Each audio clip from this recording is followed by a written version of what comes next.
In my past life, I was sent to the divine realm alongside my elder sister, the imperial princess, for a political marriage. My sister with the fire god bore a sacred Chilan beast and helped him ascend the divine throne, yet when the water god took me as his bride, I failed to conceive a divine beast, blaming me for his lost throne. He murdered me in cold blood, ripping out my heart and crushing the nascent spirit of our unborn sacred child. When I opened my eyes again, I had returned to the day of the arranged marriage. This time, the water deity went to great lengths to court favor and successfully won the hand of the imperial princess. He believed he too could sire the auspicious Chilan beast and reclaim the throne by defeating the fire god. Little did he know, my essence is that of the nine heavens' mystic flame. With the fire god Jemha, we could conceive the legendary primordial beast, the mystic phoenix, a rarity seen once in 10,000 years.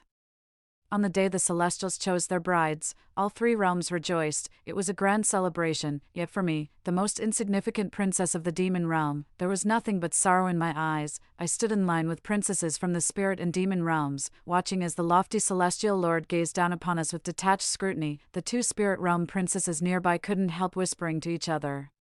The water god truly lives up to his reputation, peerless in grace and elegance. Personally, I find the fire god more dashing and majestic, with truly divine bearing. Oh, you don't know, the fire god is notoriously hot-tempered, while the water god is universally acknowledged as a refined gentleman, gentle, cultured, and virtuous. Any celestial maiden who could marry him would be the luckiest soul in all realms. 1. Beside me, my royal sister Lyra, the demon realm's eldest princess, instinctively glanced at the water god Saren upon hearing this, her cheeks flushing crimson with sudden bashfulness, yet the corners of my lips curled into a scornful sneer, my heart turning to ice. In my past life, I believed the same, born to the humblest concubine in the demon king's harem.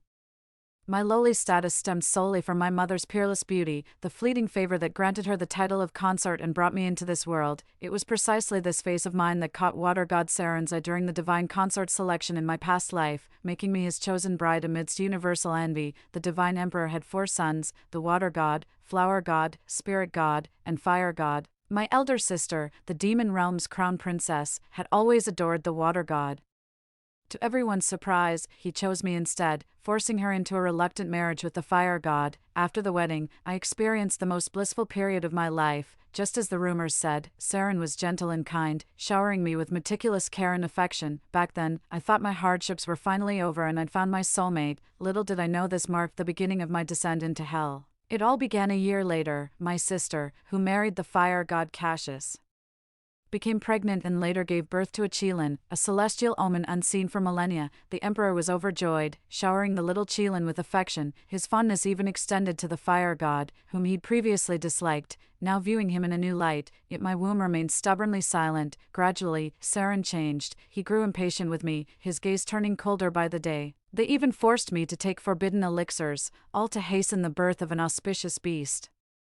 But as the water deity, his divine essence is in nature, my mother was a golden-feathered peacock, and though I now lack a divine core, I could still feel our profound incompatibility. For a full century under Saren's coercion, I consumed countless forbidden elixirs and performed innumerable dark rituals, yet conception remained impossible. At last, the divine sovereign's patience ran out. On the day the Yen Chilan turned 100, the fire god Cassius was crowned emperor, inheriting the celestial throne. That same day, Saren returned from the coronation ceremony and tore open my chest with his bare hands, ripping out my heart and lungs. The next instant, I saw the fully formed divine beast spirit glowing within my womb. With my dying breath, I clutched desperately at the hem of Saren's robe, begging, "Please, my life doesn't matter, but save our child." But Saren kicked me away viciously, clutching the divine beast's essence with a sinister sneer.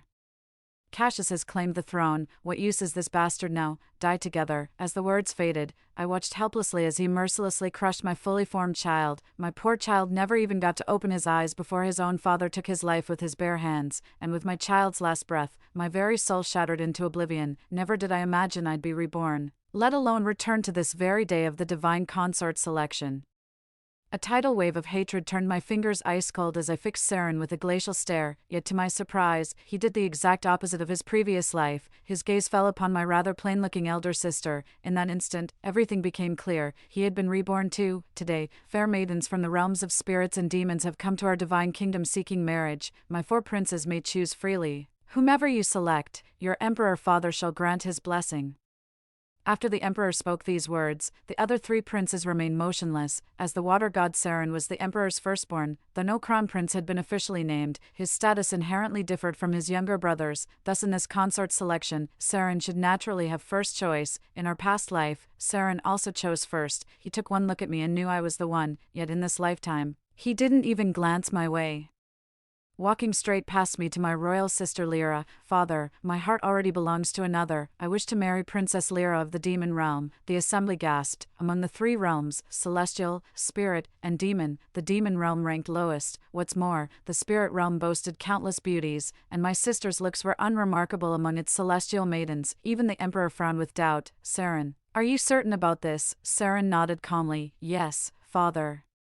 My mind is made up. The elder princess was overjoyed. This was nothing short of a godsend fortune to her. Without the slightest hesitation, she immediately grasped Saren's outstretched hand, her delight written plainly across her face. Only then did Saren turn to glance at me with feigned nonchalance, her eyes filled with such scorn and contempt that it pierced my heart like a blade. Dredging up memories as excruciating as scraping bone from flesh, my fists clenched so tightly they trembled, barely containing the seething hatred that made me want to charge at him in mutual destruction.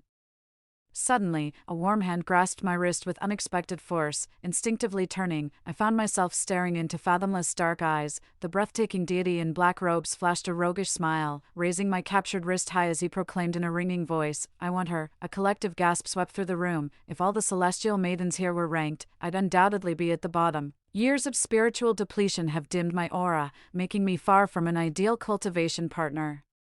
This face is literally my only redeeming quality. No one expected the arrogant fire god Cassius would actually choose me. He even broke protocol to claim me before his two elder brothers. The emperor couldn't fathom what had gotten into his sons today, both acting completely out of character. Before he could utter a word, Saren's face darkened. "Cassius, don't say I didn't warn you as your elder brother. Marrying this spiritually weak, unworthy demon realm commoner will be a regret you'll rue too late." My chest tightened as I tried to speak, but Cassius' hand slid down to clasp mine firmly. His smiling eyes met mine as he chuckled softly. "Elder brother, just focus on your own celestial partner. There's no need to trouble yourself with my affairs. I've taken a liking to this demon realm commoner, whether her spirit is weak or she lacks immortal roots. This deity finds her utterly charming. I've decided she shall be mine."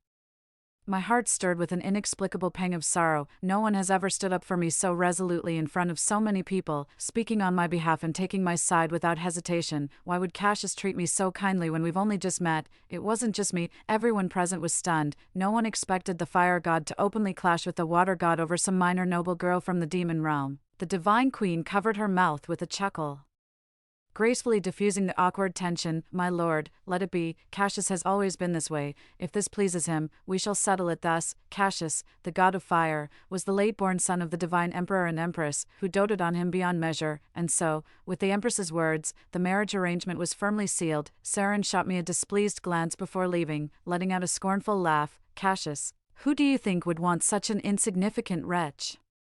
Mark my words, within a century, you'll come to loathe her with every fiber of your being. I'll be waiting for the day regret reduces you to tears." The emperor's first sons each tipped 2 brides, one from the spirit realm and another from the demon realm, bringing joy to both worlds. My royal sister and I returned to the demon realm to await our weddings. On my wedding day, Princess Lyra deliberately came to my chamber, sneering at my pitifully meager dowry. "Blaze, today marks our wedding day.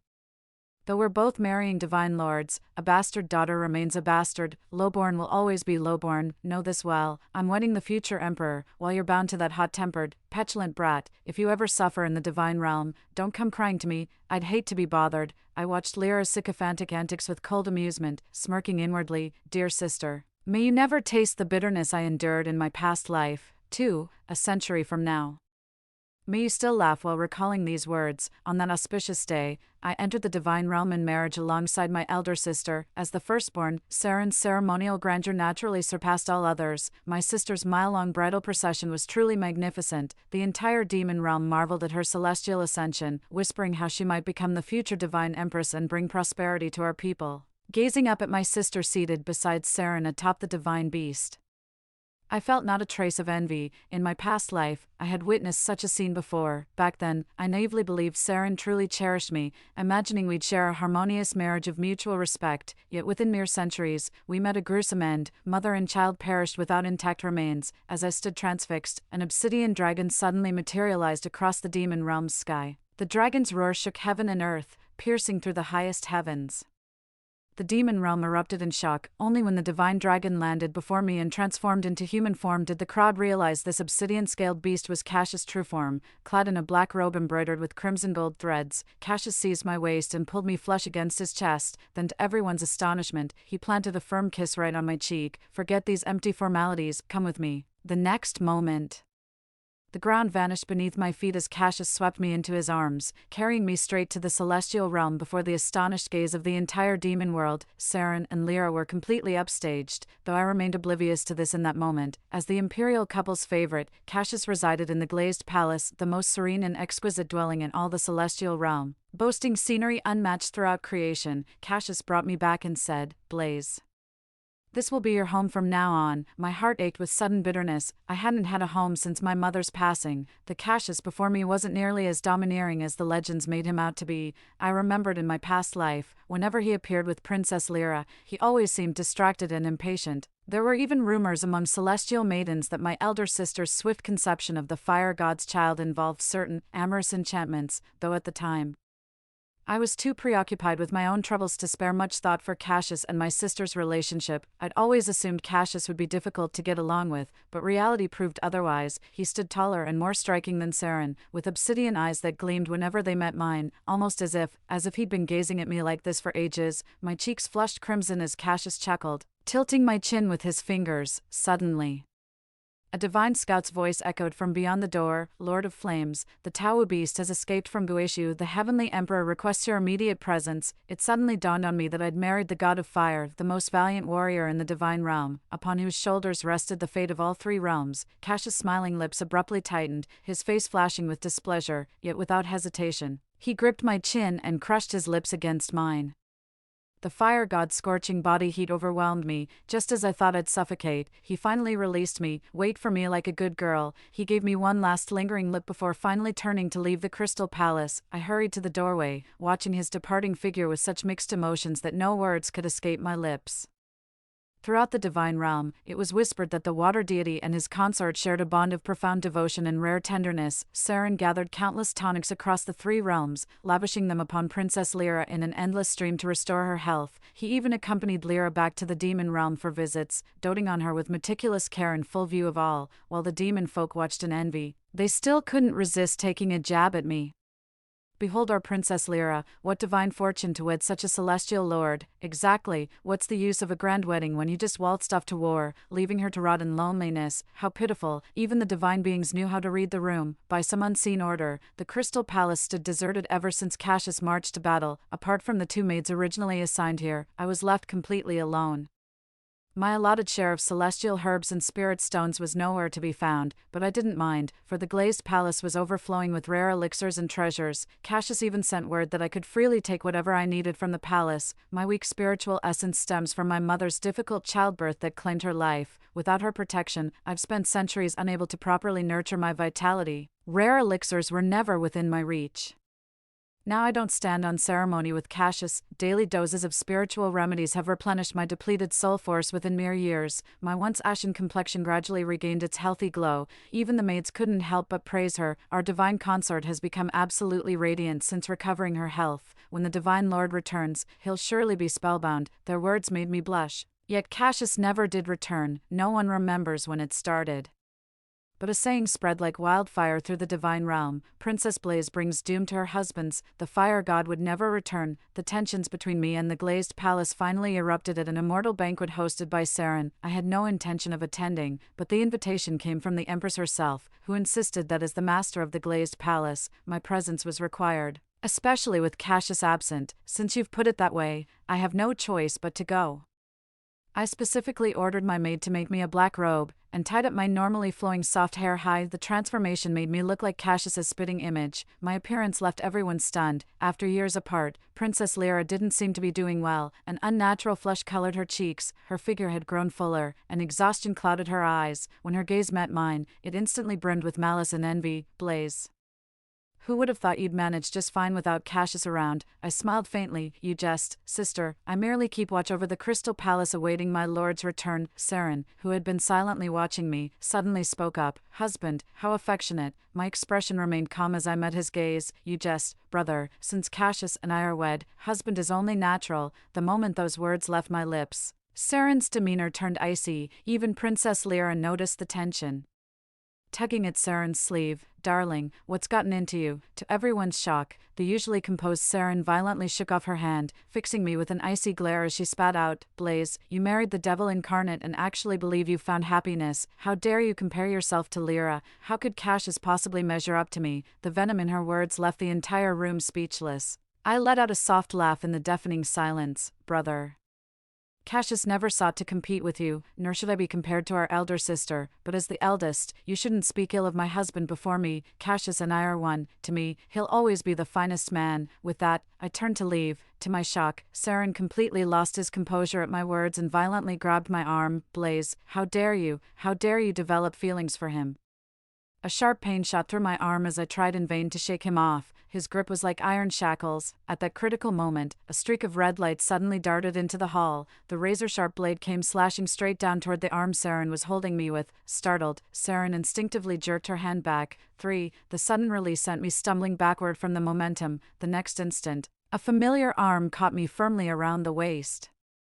I heard the man's usually flippant voice turn ice-cold as he spoke. Saren, I call you big brother out of courtesy. Lay another hand on Blaze, and I'll chop that arm right off. 5. Cassius' sudden appearance completely shifted the dynamics of the celestial banquet. Though Saren is the crown prince with supreme status in the divine realm, those in the know understand Cassius' formidable power as the god of war across 3 realms. Yet over all these years, the two had never come into direct conflict due to various circumstances. Cassius was known for his carefree and easygoing nature, rarely taking things seriously. He didn't even show interest in the imperial throne, which is why Saren always kept him at arm's length. In my past life, he even warned me to avoid unnecessary contact with Cassius unless absolutely necessary, to prevent speculation and complications. Back then, I was deeply infatuated with him and naturally wouldn't defy his wishes.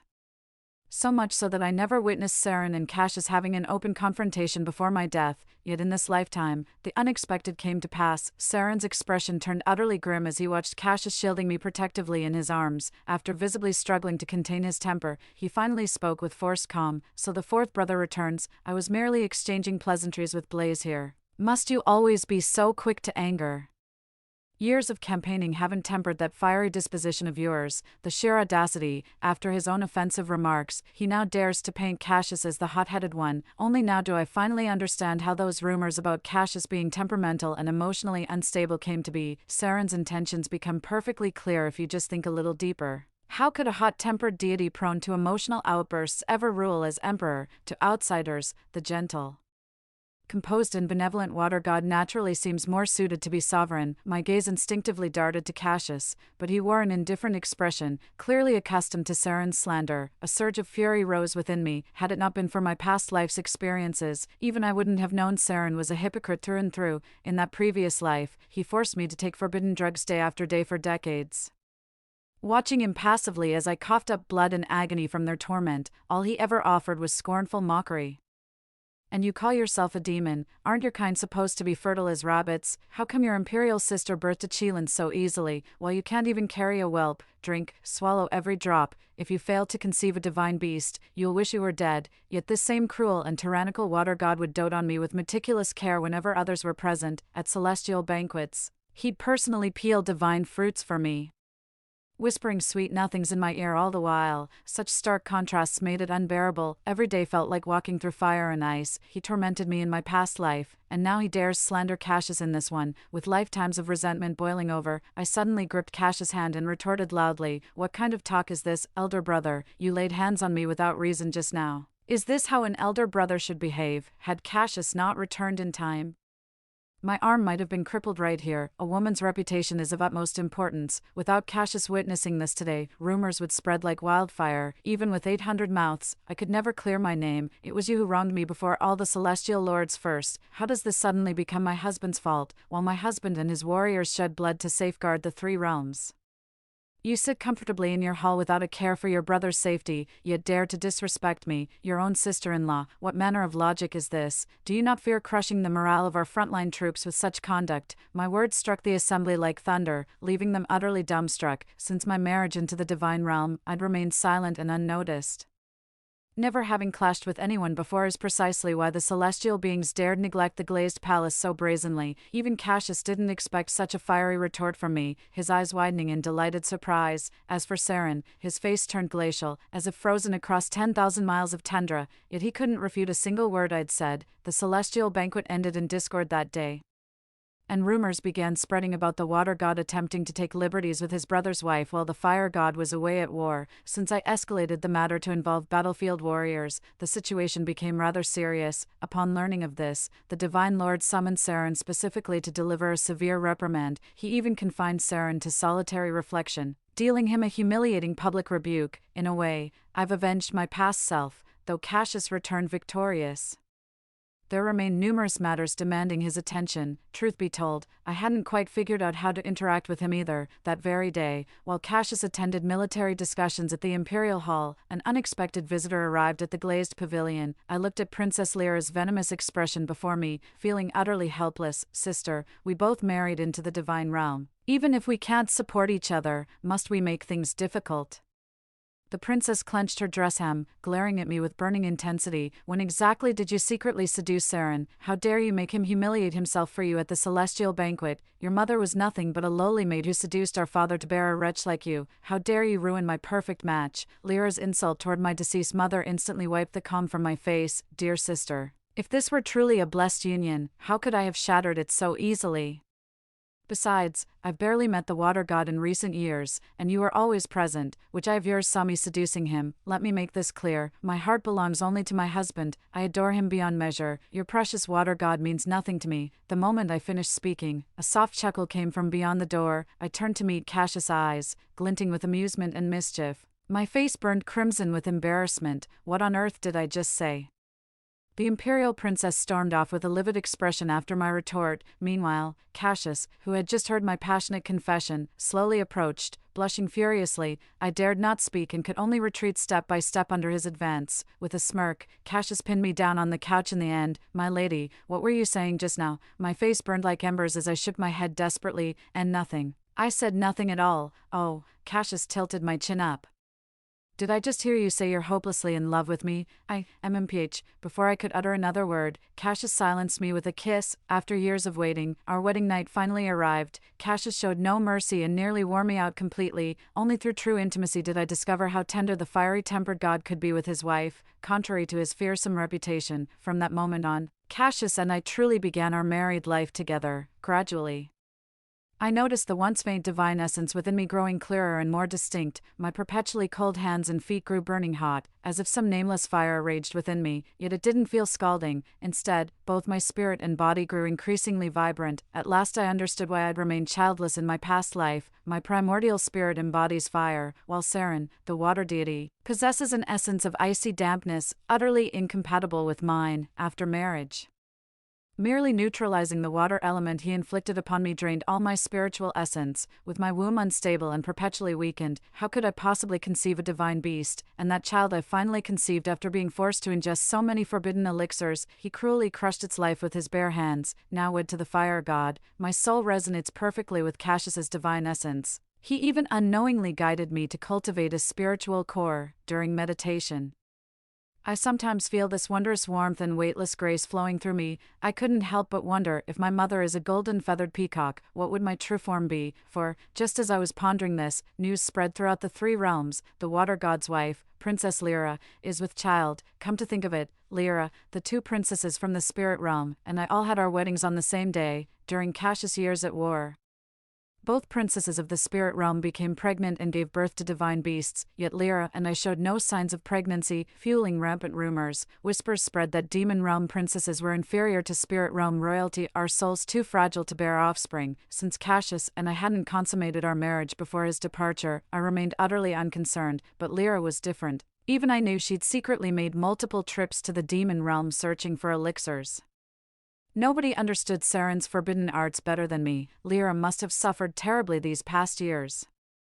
No wonder her complexion kept deteriorating until she became almost unrecognizable. Now with this pregnancy, Her Highness can finally hold her head high. With her pregnancy, Saren regained the Emperor's favor and was promoted to participate in state affairs, becoming the undisputed center of attention. The next time I saw my royal sister was at the celestial banquet, though caked in thick makeup. Her deathly pale complexion still showed through, yet when she saw me, she still struck a triumphant pose and laughed with malicious glee. Blaze, I don't mean to lecture you as your elder sister, but it's been years since your grand wedding with Cassius. Why hasn't your womb borne fruit? Can't even produce a single child? What a disgrace to our demon realm's reputation. If outsiders start speculating that our kind struggles to conceive divine offspring or auspicious beasts, how could you possibly bear such shame? I sighed helplessly, observing the darkened spot between her brows and her ashen complexion. Most of our demon kin are fire-aligned, and I presume your highness is no exception. Now that you're with child, you must know the toll it takes. Instead of wasting energy bickering with me, perhaps you should focus on securing your own future. No sooner had I spoken than Saren stepped forward and slipped an arm around Lyra's waist.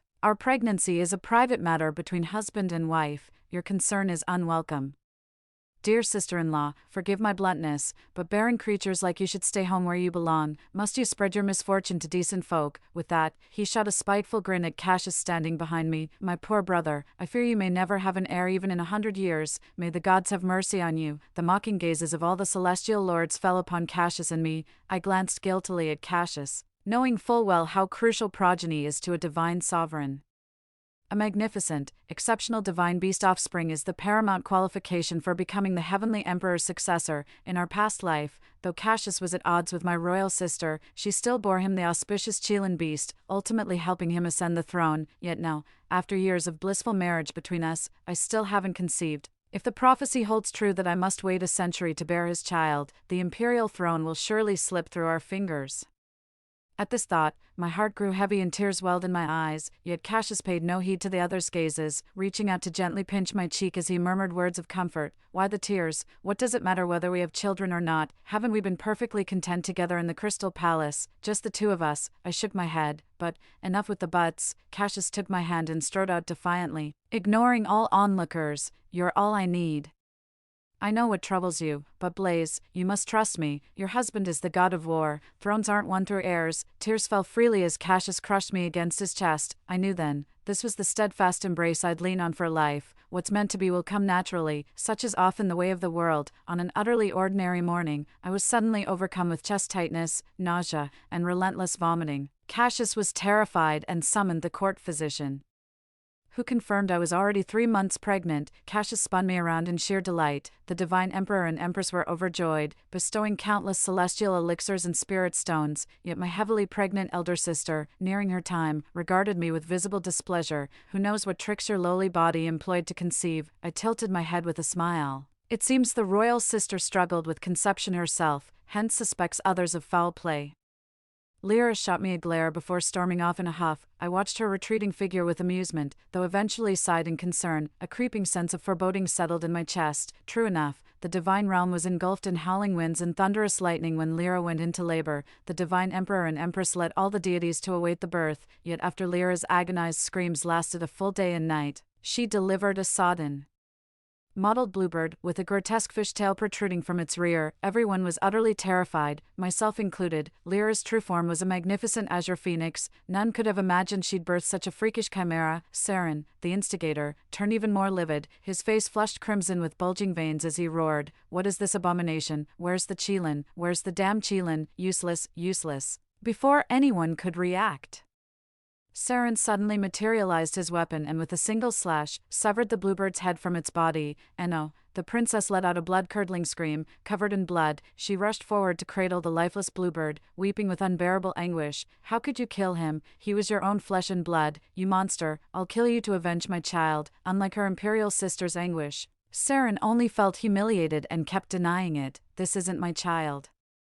A deity like me could never sire such offspring. With a thud, he dropped to his knees before the emperor. Father, this useless woman is barren. Grant me permission to divorce her and remarry. I swear I'll sire a Chelan heir. I know I can do it. The emperor kicked him away in disgust. Wretched fool, that's your own flesh and blood. How could you be so heartless, to think my blood runs through your veins? Your mother and I are utterly ashamed of you. You'll remain here in reflection. Not one step beyond these doors without my permission. I watched Saren standing before me, feeling an indescribable satisfaction. He thought rebirth would let him sire the divine Chelan and reclaim the imperial throne. Little did he know it would all be in vain. The failure to produce a Chelan wasn't my sister's fault. The water god's own spirit was flawed. Last life he blamed me. This life he faults my sister. Yet never once questions himself. His refusal to confront his own failures and flaws doomed him to ultimate defeat. The imperial elder sister, deeply distraught, was personally escorted back to the demon realm by the divine emperor and empress. The celestial realm offered rare herbs and spirit stones as compensatory gifts, yet no material compensation could ever mend a parent's heart shattered by their child's brutal death. In the blink of an eye, the baby in my womb is about to arrive. After the previous accident, Cassius was extremely anxious about my delivery. He'd stocked up on every elixir and made thorough preparations, yet when the moment finally came, he completely panicked, gripping my hand with trembling fingers. Blaze, please be all right. Gasping in pain, I still managed to reassure him, I'm fine, don't worry. Yet during my labor, disaster truly struck. As the auspicious beast was born, the crystal palace suddenly erupted in flames from the intense heat. All the celestial midwives were forced to retreat. Only Cassius charged in without hesitation to stay by my side. Flames roared all around us, yet neither Cassius nor I felt their scorching heat. Amidst the fiery glow, a golden red feathered creature resembling a living flame soared skyward. The emperor waiting outside gasped in awe, exclaiming uncontrollably, "A phoenix! By the heavens, a phoenix!" Word spread instantly through the divine realm. The fire god's consort had given birth to a legendary phoenix, a marvel unseen for millennia. Overjoyed, the emperor immediately proclaimed the fire god as his successor, with the coronation ceremony to be held during his phoenix heir's centennial celebration. Yet Cassius, the future emperor-to-be, remained by my side with tearful eyes, tenderly kissing my hand in anguish. Blaze, I'll never let you go through childbirth again. You scared me half to death. Watching the god of war shedding tears for me, I finally couldn't help but voice the question buried deep in my heart. Cassius, why are you so good to me? Cassius leaned in and planted a gentle kiss on my forehead. Silly, how do you think you made it back? I begged the Queen Mother to harness 10,000 years of divine power to activate the wheel of samsara and bring you back. I fell in love with you the moment I first saw you in our past life. Had you not been so deeply devoted to Saren, I would never have let you marry him. Scalding tears streamed down my cheeks as I realized everything had happened because of Cassius. He was the one who brought me back. Cassius cradled my hand with reverent tenderness, as if holding something infinitely precious. Blaze, this time I finally didn't lose you. Yes, this time we've finally found each other. Just when everyone thought the dust had settled, a dark mist suddenly surged into the crystal palace. Startled, I focused my gaze and realized the intruder was none other than Saren. His hair was disheveled like a madman, wildly swinging a longsword in his hand. No, this can't be. There must be some mistake. This is my child. Blaze is my wife. Only I can sire a Chelan. Only I can father a phoenix. Cassius summoned the Godslayer blade, shielding me completely behind him. Yet Saren still stared at me with manic eyes. Blaze, come with me. We'll surely breed divine beasts. You're my wife. Come with me now. With that, he lunged forward violently, only to be kicked out of the hall by Cassius. The emperor's fury ignited at the sight of him. Didn't I order you to reflect behind closed doors? Who permitted your presence here? Get out of my sight. But Saren had gone mad, thrusting his sword forward. I'm the firstborn. Why would you pass the throne to him? I'll kill you and claim the throne myself. Enraged, the emperor commanded the divine guards to subdue him, but Saren's frenzied state granted him monstrous strength, making him momentarily unstoppable. Breaking free from the divine weapons restraining him, he thrust his sword fiercely toward the divine sovereign. At the critical moment, a long blade pierced through Saren's chest from behind. Saren turned, only to find it wasn't Cassius but me who wielded the Godslayer blade. He stared at me in disbelief. Blaze. My lashes lowered as a glimmer of tears flashed at the corner of my eyes. This blade is for the child I never got to hold. Saren's pupils dilated violently. Only now did he realize I'd been reborn too. But it was too late. Far too late. Saren collapsed before the crowd, burdened with countless regrets and remorse. Thus fell the water god of an era. A century later, the fire god ascended the throne, and at last, I became the first divine queen of the demon realm.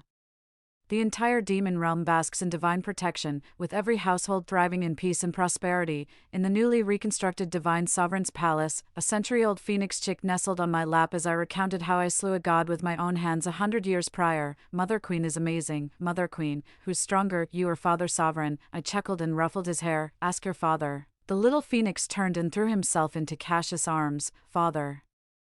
Who's stronger between you and Mother? Cassius couldn't help but laugh, turning to gaze at me with boundless tenderness in his eyes. Your mother, without a doubt. I've lost to her for all eternity. Amidst the rosy clouds of the divine palace, Cassius and I exchanged a knowing smile. Henceforth we'll roam the clouds together, never to part through endless lifetimes. Story 2, Before the High Temperature Apocalypse. My husband brought his white moonlight, Nova, home.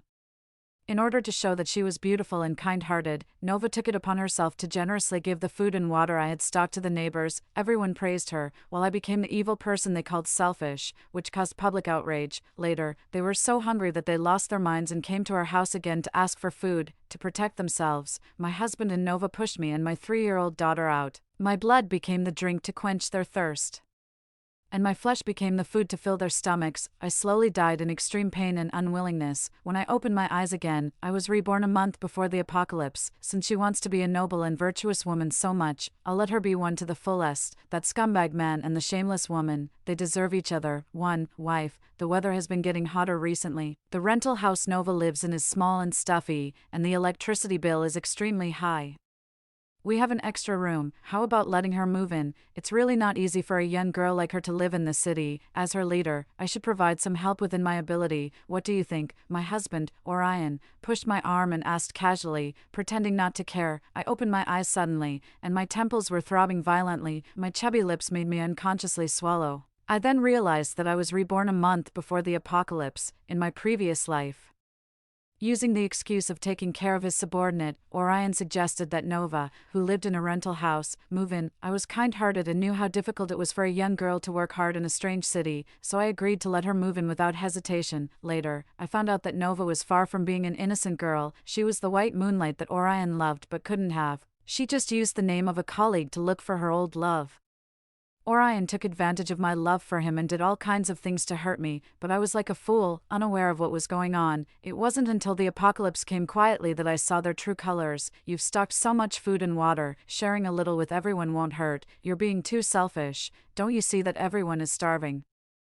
While talking, Nova opened the door and gave some food and water to the neighbors who came to ask for food. Orion didn't stop her. Instead, he approved of Nova's actions, and his eyes were full of love. He advised me, in the face of great disasters, you can see people's true hearts. You're not as good as Nova in this regard. The disaster will pass. You should have a big heart. You can't be like this. Later, the neighbors who got the food sent the news that we still had food at home to the group. More and more people came to our house to ask for food. There were too many people and too little food. It simply wasn't enough to go around. They were so hungry that their eyes were red, and they forced their way into the house to search for food. To protect themselves, Nova and Orion pushed me and my 3-year-old daughter out, and we became the food for them. They cut my flesh one knife after another.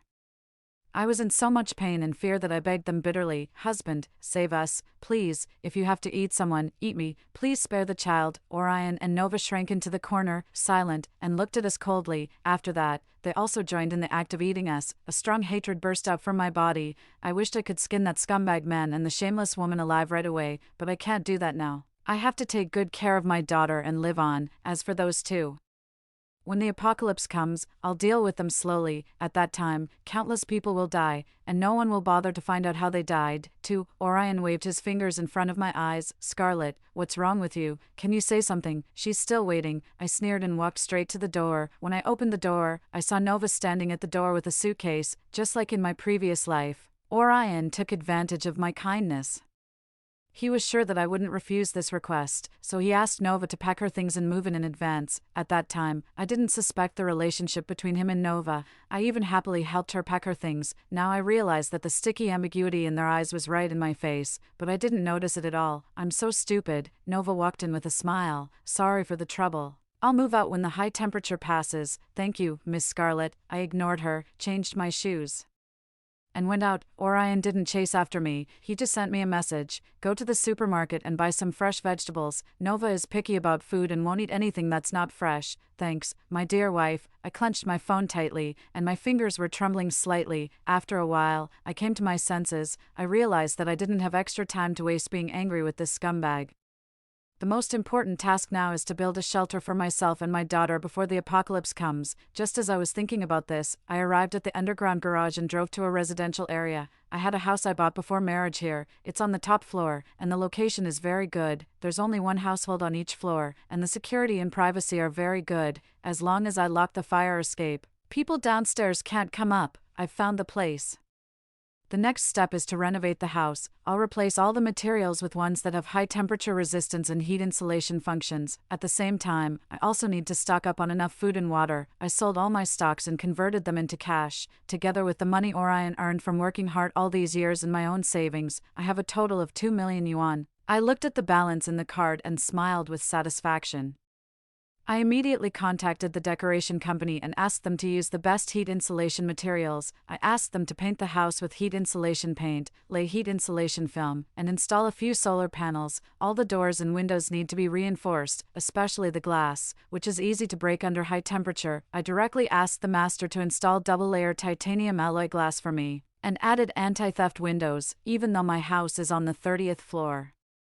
I'm not worried about anyone climbing up. Secondly, for the door, I used a bank-level anti-theft door that's invulnerable. It's still not enough. I also added an extra anti-theft door and a doorstop outside. In the apocalypse, what's more terrifying than the high temperature is people's hearts. I need to ensure that people outside can't get into the greatest extent. I also thickened all the walls and added good sound insulation materials to ensure that the sound inside the house can't be heard outside. The master who got the design plan looked at me in confusion. Are you building a shelter? I've only seen this kind of setup in apocalypse novels. I replied calmly. My ex-husband has a mental illness and keeps pestering me. I'm a girl, and I need to reinforce the doors and windows to keep him out. It's for my safety. The master sympathized with me. Don't worry, leave it to me. To speed up the construction progress, I paid twice the labor cost. Finally, the master patted his chest and promised me that he could finish everything within 2 weeks. Then I left with confidence. It was already 5 o'clock in the afternoon. I looked at the temperature on my phone. It was already 40 degrees. The pedestrians on the street were in a hurry, and everyone was sweating profusely. Many people were complaining about the abnormal climate. But no one realized that this was a sign of the apocalypse. They still went to work and school as usual, let alone stock up on supplies. Only I know that a week before the apocalypse comes, the temperature will slowly rise to 50 degrees, far exceeding the temperature limit that humans can bear. When the real apocalypse comes, the temperature will keep rising to 60 degrees, and it may even reach 70 degrees. The temperature is so high that the earth may explode at any time. There's no water and electricity, the rivers dry up. When water is poured on the ground, it will be evaporated instantly. Humans can't walk outside at all. Thinking about what happened in my previous life, I took a deep breath. I realized that I still have a lot of things to do. There are so many people coming and going in the community. If I stock up a large amount of food, it will definitely attract the attention of others. One of the survival rules in the apocalypse is not to expose the supplies. Otherwise, it will bring endless trouble. I need to carefully consider the time and place to stock up on supplies. 3. I picked up my child from the kindergarten and, on the pretext of the high temperature, asked for a month's leave for my child. Mom, I don't want to take a leave. I want to go to the kindergarten. Luna's little hand grabbed the hem of my clothes and she looked at me in confusion. I squatted down. After a lifetime, I held Luna's thin but whole body again, and couldn't help but shed tears when the temperature drops a little. Mom will take you to the kindergarten. Okay, Luna nodded sensibly. I picked her up and was about to leave. Before leaving, I looked at the teacher and reminded her in a low voice, the temperature has been abnormal recently. You should stock up on some food at home, especially water. Teacher, take care. Although I knew that the apocalypse was coming, I couldn't say more. I could only fulfill my obligation to remind her. After picking up Luna, I went straight to the local supermarket near our home. I pushed a shopping cart and bought some food that couldn't be stored for a long time: fresh vegetables, meat, sparkling drinks, yogurt with a short shelf life, dumplings, and tangyuan. After the power went out, these foods couldn't be stored for long. I want to see them die in despair. I carried the big bags of food home. Nova had already prepared dinner at home. The air conditioner in the house was set to the most suitable temperature for the human body, which was 26 degrees. Everything looked so warm and comfortable. Nova greeted us gently to have dinner, acting like the hostess of the house. After putting the food I bought into the refrigerator, I sat at the table to eat. Orion looked puzzled. "Why did you buy so much food?" I asked for a few days' leave for Luna. "The temperature in the city is too high. I planned to take her to my hometown in the countryside and stay there for a while, to escape the heat and let her experience the rural atmosphere. Do you want to come with us?" The joy on Orion's face couldn't be hidden. "It's okay if you take Nova back. I'm so busy with my work that I can't get away." In my previous life, after Nova moved in, Orion found all kinds of excuses to ask me to go back to my hometown and stay there for a while, so that he could make room for them. But I had no relatives left in my hometown, and I didn't want to go back, so I refused Orion's request. Because of this, Nova held a grudge. She made things difficult for me in daily life. She either disliked that the ingredients were not fresh or that the taste of the dishes was not right. Orion quarreled with me many times because of this. Later, when I realized that the temperature was not right, the supplies I managed to grab from several supermarkets were given away by Nova. In the end, they brutally killed me. "In this life, I'll move out as you wish. I want to see how long you can survive in the apocalypse without me, the big fool, stocking up food for you." For the next day, I took Luna and stayed in a hotel near the community, which was convenient for me to supervise the construction progress. After settling down, I immediately rented a large warehouse and a small truck. Then I took Luna to a large supermarket 10 kilometers away from home. I found the supermarket manager and told him that I needed to order 100 boxes of purified water and 50 large barrels of water. I also ordered 100 large-capacity water storage barrels and filled all the barrels with water before the water supply was cut off. These can be used not only as domestic water but also as a way to cool down by soaking in the water when necessary. I don't know how long the apocalypse will last, so it's better to prepare as much water as possible. After ordering the water in the supermarket, I gave the supermarket manager the address of the warehouse and asked him to deliver the goods on time according to the address and time I gave him. After everything was arranged, I went to another large supermarket. This time I went to the fresh food area and pushed 2 large shopping carts. The supermarket salesperson saw that it was difficult for me to operate with a child, so she kindly helped me. I took 50 bags of various semi-finished steaks, mutton, chicken, duck, and fish. After the apocalypse, even if the power went out, I could use the solar generator to keep the refrigerator running. Even if the generator couldn't be used in the end, these frozen foods could also be used as a tool to cool down. I wanted so many things that the shopping cart couldn't hold them all. The manager suggested that I write them down on paper, and then he would prepare the goods and deliver them to my home. I ordered 50 caddies of rice, flour, cooking oil, and grain each. I also ordered 100 boxes of instant noodles, instant food, self-heating hot pot, and rice. I ordered 200 boxes of various canned fruits, meat, 8 treasure porridge, bread, and snacks. After paying the deposit, I gave him the address of the warehouse and asked him to deliver the goods. In the following days, I went back and forth to various wholesale markets and bought clothes for adults and children. I bought 50 pieces of both thin and thick underwear for both men and women. I also bought 50 boxes of wet and dry wipes and sanitary pads. I bought 50 sets of 4-piece bedding. I bought all kinds of picture books and toys for children, a total of 20 pieces. I bought 10 tablets and 20 power banks. It was difficult to buy medicine. I almost ran all over the city before I managed to stock up on all the necessary daily medicines. After the house was renovated, the ordered supplies were delivered one after another. I also ordered 2 large refrigerators, which were specially used to store frozen food. I moved all the supplies back home in the early morning, and it took me several days to do so. During this period, Orion sent me messages occasionally, but I didn't reply much, using the excuse that the signal in the countryside was bad. Later, he stopped sending messages. In the house with all the supplies, I turned on the monitor and watched Orion and Nova being affectionate. A sense of pleasure welled up in my heart. A week before the high temperature came, the temperature rose to 48 degrees. I sat at home, eating ice cream, blowing the air conditioner, and browsing the overwhelming information on the internet. A blogger posted a statement about the high temperature apocalypse, and there were a lot of scolding comments below. At first, the blogger tried to explain and called on everyone to stock up on food, but no one believed him. Instead, the netizens launched a personal attack on him. Later, that article was deleted for violating the rules. Good advice is hard to persuade the damned. The apocalypse is coming. What's more terrifying than the high temperature is people's hearts. All I can do is to look out for myself and protect my daughter. In the following days, the temperature kept rising. I checked the temperature. And it showed 50 degrees. A text message popped up on my phone. High temperature warning. The temperature in this city has reached its highest peak and will exceed 50 degrees. All citizens are advised not to go out if possible. From today, work and school in the whole city will be suspended, and all outdoor work will be stopped. Please don't panic. Stay at home and take measures to prevent heatstroke and cool down. The honor group boiling. 50 degrees. Isn't it hotter than Africa? Can the Earth still be suitable for humans to live on? Don't panic, it's just temporary. I checked the weather forecast, and it shows that there will be rain in 2 days. The temperature will drop once it rains. That's right. Don't spread false information. Spreading rumors is illegal now. Great, I don't have to go to work. I can lie down at home, blow the air conditioner and play games. Just thinking about it makes me happy. I think this temperature is very abnormal, otherwise. We'd better go to the supermarket and stock up on supplies as soon as possible, otherwise, it will be like during the epidemic. If we go late, we won't be able to grab anything. You're just worrying for nothing. In my opinion, it's not that serious at all. Looking at the overwhelming comments in the group, I deleted all the messages in the dialog box. Finally, I let out a long sigh and turned off my phone. The second rule of surviving the apocalypse: don't be a saint.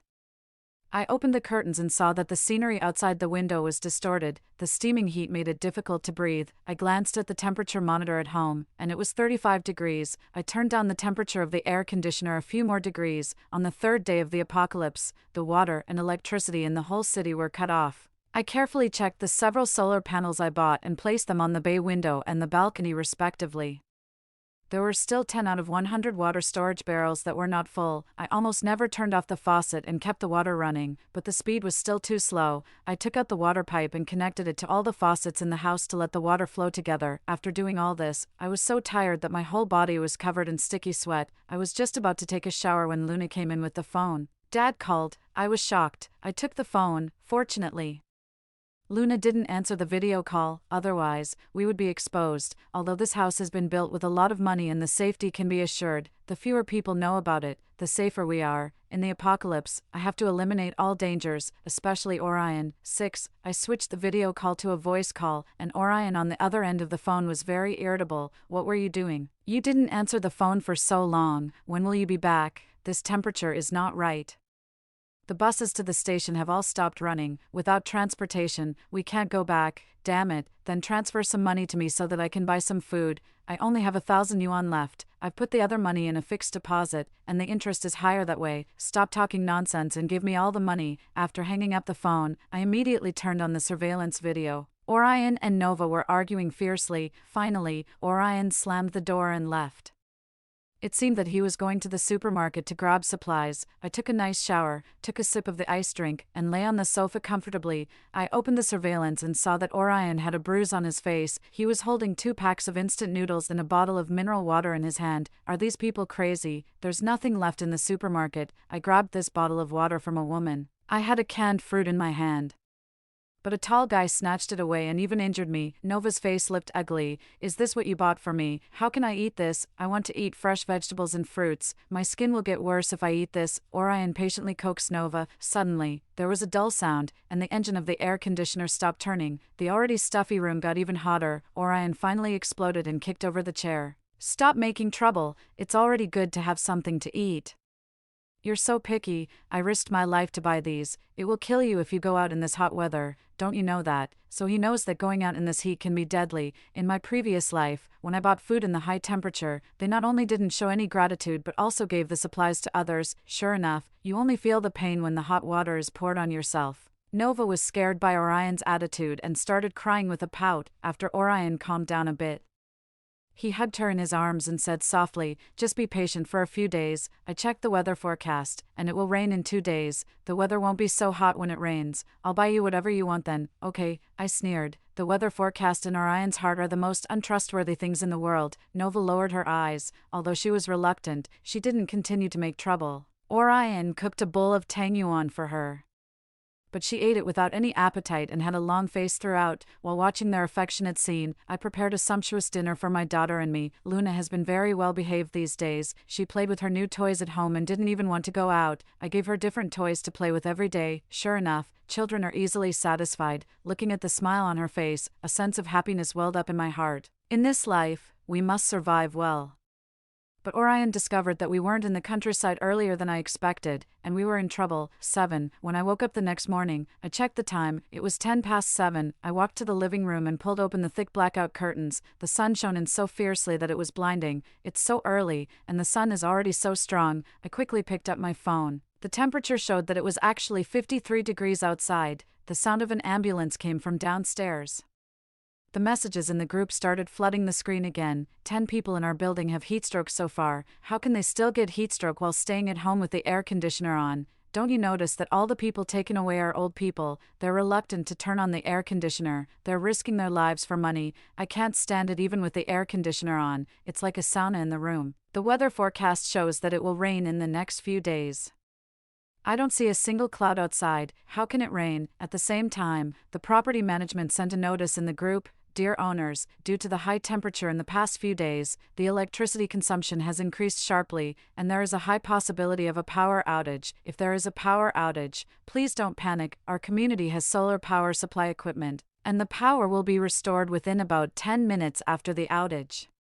Please save electricity as much as possible during use, and please set the air conditioner to above 26 degrees. If there is a power outage in this situation, it's like taking our lives. My God, will the water supply also be cut off? The supermarkets nearby don't seem to be open. Do any of you in the group have extra water to sell me? I'll pay double the price. As soon as this sentence was sent, the group fell silent, and no one spoke again. A few minutes later, the property management at everyone in the group again. Please don't panic, our property management office still has reserved water, and we will arrange for people to distribute drinking water to everyone. The words of the property management were like a sedative for everyone. The restless people in the group all quieted down. I made breakfast, woke Luna up, and helped her wash up briefly. After breakfast, I took out a bottle of Huixingxingqi liquid and shared it with Luna. Although the temperature in the room was still bearable, we still needed to take precautions. The days when we couldn't go out were very boring. I liked to turn on the surveillance and peek at Orion's life, as if I was watching a high-definition erotic action movie. It was quite interesting. Orion was arguing with Nova, and they were both red in the face. Are you crazy?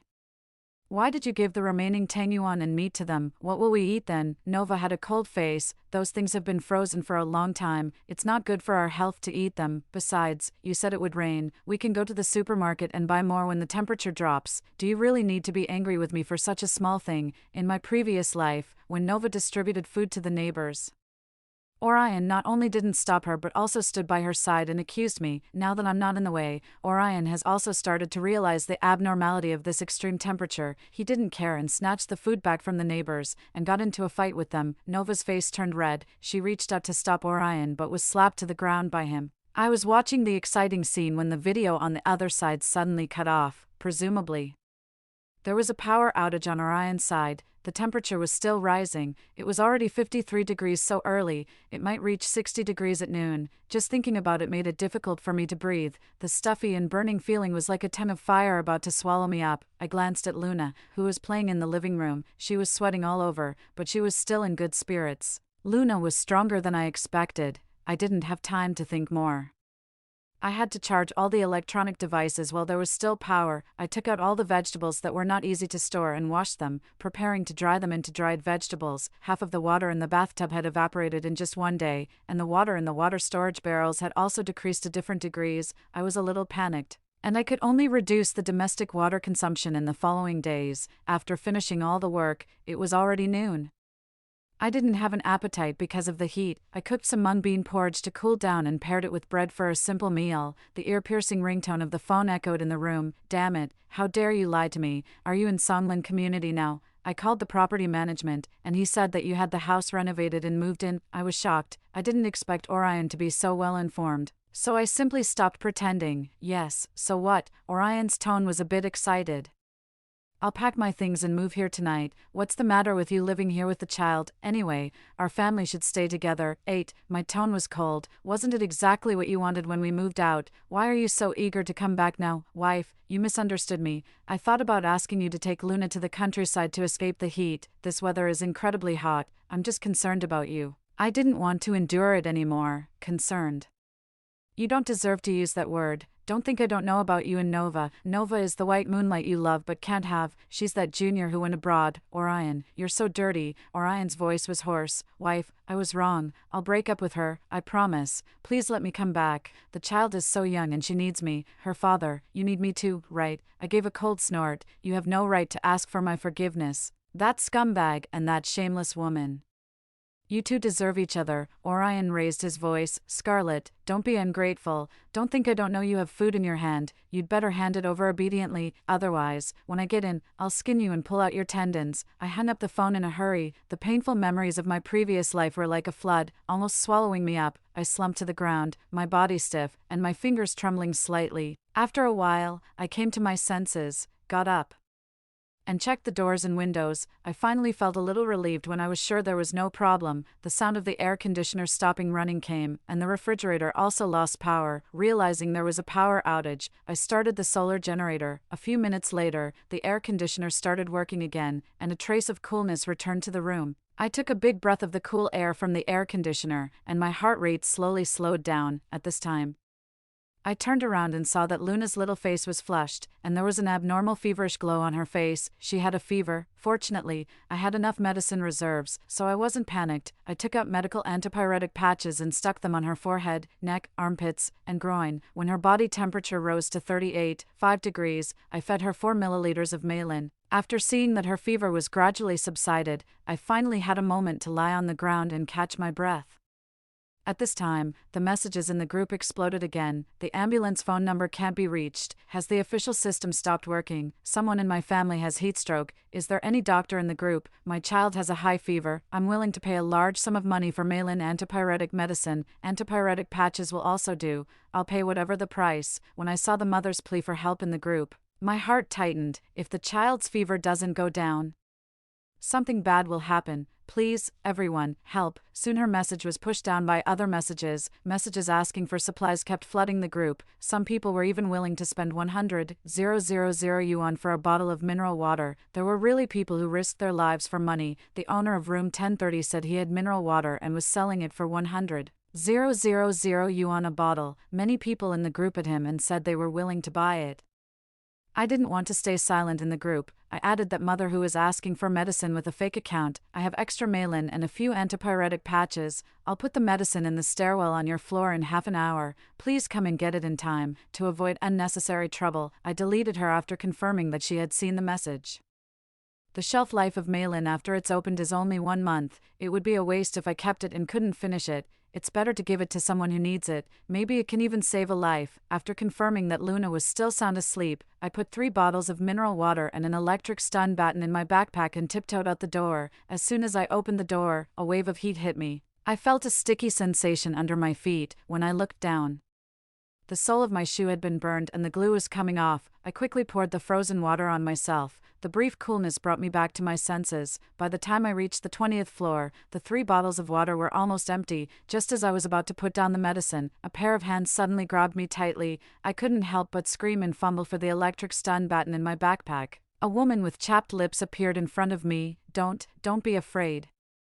I'm the mother who asked for the medicine. I have nothing to give you. I still have half a bottle of water, and I'll give it to you. I warily looked around. After confirming that there was no one behind the woman, I felt a little more at ease. Without staying any longer, I stuffed the medicine into the woman's hand and was about to leave. She insisted on giving me the half bottle of water. During the scuffle, my hand touched the railing in the stairwell, and a bunch of blisters instantly appeared on my arm. I grimaced in pain. That's enough. If you want to live, go back to your room quickly. The woman was intimidated by me and slunk back. I took a big gulp of water, poured the remaining water over my head, and started climbing up. The sound of glass breaking came from behind me. The temperature was incredibly high. When I got home, Luna was still asleep. I took out the burn ointment and treated my wound.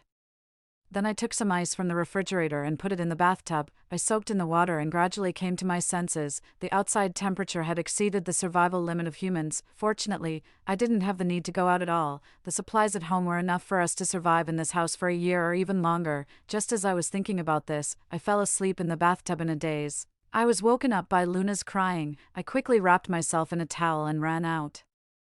Orion's yelling came from the door. Open the door. If you don't open the door, I'll take it down. You'll suffer if I catch you. Luna was so scared that she hid behind me. I soothed her softly and took out the tablet to play the cartoon of Giorgio. Only then did I calm her down. Through the video doorbell, I saw that Orion was wrapped in a blanket, his body was covered in bloodstains, and his shoes were in a terrible state. He pressed his face against the surveillance camera, his face ferocious.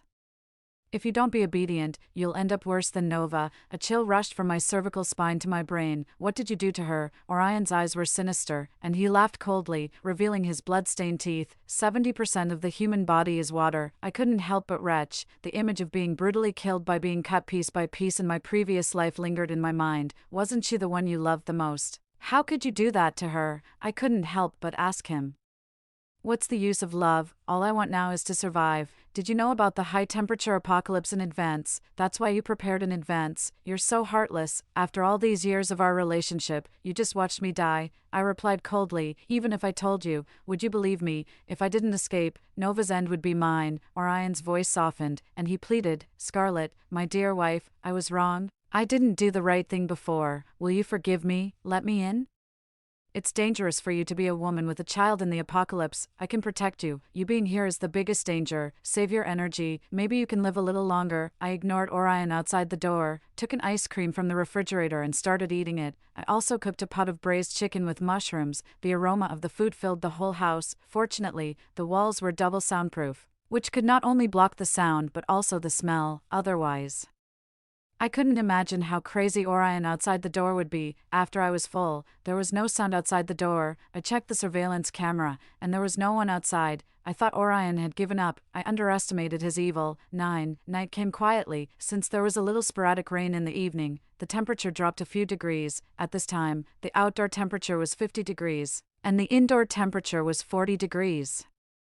The effect of the air conditioner was no longer obvious. Orion came to the door with more than 20 people in a mighty manner. The person living in this house is my wife. She knew the news of the high-temperature apocalypse in advance and stocked up a lot of supplies. As long as you break the door open, we'll divide the things inside. We're almost starving to death. We begged in the group, but she didn't want to take out any food to help us. She's so hateful. That's right.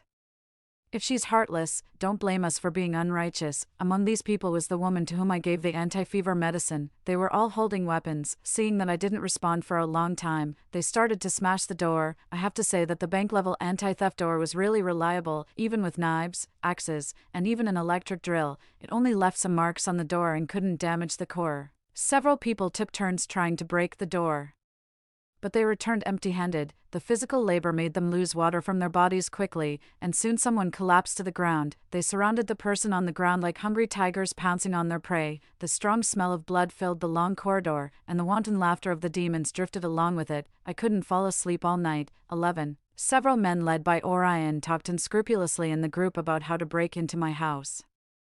They snatched the supplies of the whole building by violent means. Fewer and fewer people were speaking in the group, and there were not many survivors left. Affected by the temperature, the output function of the solar panels gradually decreased, and all the electrical appliances in the house had stopped working. Every day, I took out a frozen chicken from the refrigerator and put it in the bathtub. I soaked in the water with Luna when the temperature was the highest during the day. In addition, we drank a bottle of Huixingqingqi liquid every day and wiped our bodies with alcohol. In this way, a week passed smoothly. Orion and his group still hadn't found a way to break the door, and there were fewer and fewer people in their team. Suddenly, a scream came from outside the door.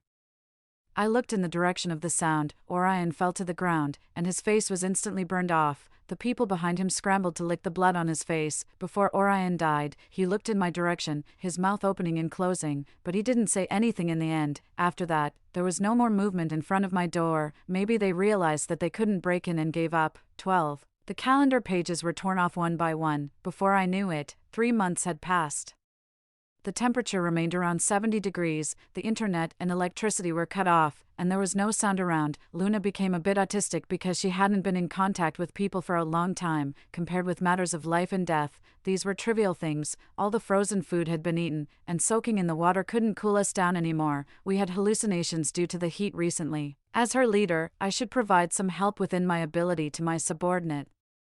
What do you think? Compared with being eaten to death in my previous life, the current ending was quite good. I opened 2 cans of fruit, made 2 bowls of instant noodles, and enjoyed the last lunch with Luna. The radio made a rustling sound. Survivors, please pay attention. The official detected that there will be clouds in the next 2 days. We will carry out artificial rainfall. Please hold on. We will eventually welcome the dawn of hope.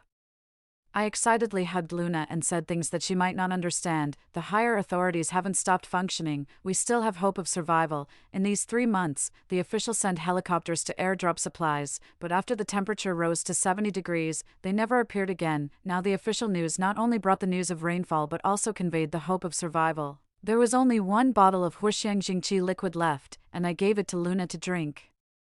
After the meal, we tried our best to soak in the water. I was drowsy and seemed to have slept for a long time. Mom, it's raining. It's raining heavily outside. It was great. The apocalypse was over. We survived. Story 2. As the apocalypse approached and everyone began to hoard frantically, I discarded all my furniture and stripped my home down to its bare walls. I spent all my savings on a custom-made iron coffin. Everyone thought I had given up on life.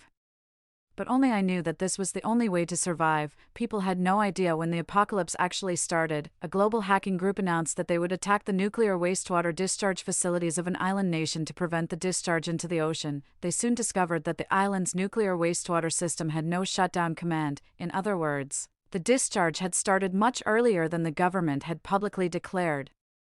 The real timeline for discharging nuclear waste into the ocean could be traced back to the 1960s and 1970s. The island could have kept this secret hidden forever, but the consequences of the pollution were now uncontrollable. The monsters created by the nuclear contamination had coexisted with us for decades. Scenarios I could never have imagined in my dreams were unfolding in reality. I will now tell you the events I experienced in chronological order in recent years.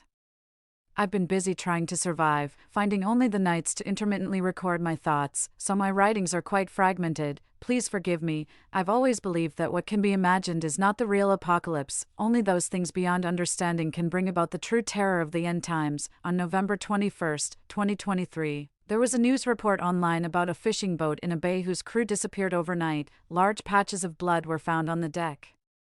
But there were no signs of struggle, and even the knives used for gutting fish showed no signs of use. I've always been interested in the world's unsolved mysteries and naturally couldn't ignore such news. I immediately searched for related reports on the internet. I found a set of photos of the fishing boat. It was a typical ocean-going vessel with 33 crew members, most of whom were not local fishermen but migrant workers from other provinces. This reminded people of another incident. The Lu Rongyu 2682 event of 2012. The comments below the news were varied, with some linking this case to the Lu Rongyu, suggesting that the souls of the dead were seeking replacements. Though I am into mysteries, I definitely don't believe in such baseless claims. As I quickly scrolled through the photos, I noticed that half of the boat was submerged, and near the waterline, there was a row of dense, gray-green blisters clinging to it, like a skin disease that seemed ready to ooze pus when pricked. Some comments suggested these were barnacles, usually found parasitizing marine life, with a few also clinging to the bottom sides of ships. It was nothing unusual until someone in the comments asked, "Has anyone noticed that a few of these barnacles look like human noses?" Some replies zoomed in on the images, causing a wave of discomfort as I looked closer. Damn, they really did look like human noses. It was like the noses of people swimming backstroke, keeping just their noses above water to breathe, but normally in such a situation, you'd see the lower half of the body, especially the critical parts, but in this picture, these noses seemed to be cut off and lined up, with no other parts of the body following behind. The noses were about a 4 heads distance from the ship's side. Could it be that the missing crew members had their heads cut off and tied to the barnacles? What kind of perpetrator would indulge in such macabre whimsy? Chilling to the core, I quickly shared my speculation in the comments. Soon after, I was bombarded with messages. One from an IP address at the scene said they lived right next to XX Bay and had gone to check it out. They discovered that the noses shown in the photos had disappeared. Everyone ignored theories about avenging spirits, mermaids luring souls, or cultic sacrifices, and began to collectively analyze photos from the scene. Starting a nationwide effort to count noses, photos from the general public, pieced together from various angles, presented a complete view of the ship as it was found. The hull had a total of 33 noses, exactly the same number as the missing crew members. Could it be that the heads of the 33 crew members were displayed on the ship, while their bodies were sunk to the sea floor to feed the fish? Later, the perpetrator returned to the scene. collected the heads of the 33 crew members like harvesting cabbages in the field, and moved them elsewhere. This was clearly impossible. The eyes of tens of thousands of local residents had not seen any heads, which was unreasonable to begin with. Instantly, my theory about the heads self-destructed, and I was the first to debunk it. Later, I added a local netizen on WeChat to learn more about the situation on the ground. The netizen I added was a girl, just like me. Her name is Amara, 19 years old, 8 years younger than me, living in a coastal town with her fisherman father. At first, we only talked about the details of the case, but eventually, we began to chat about everything under the sun. Gradually, we became closer. I hardly have any friends and live alone in a big city. Since my grandfather, who raised me, passed away in 2021, I've had almost no contact with other relatives. I live alone with a mixed-breed dog named Sunny. My name, Amanda, is actually my dog's name spelled backward. Making a friend because of this was actually quite joyful. I would chat with her whenever, feeling she was one of the few friends who truly understood me, and I cherished that. She told me that her father had informed her that the ship had been seized and hidden in a shipyard warehouse at the port. A few days later, an even bigger piece of news quietly emerged: another disappearance.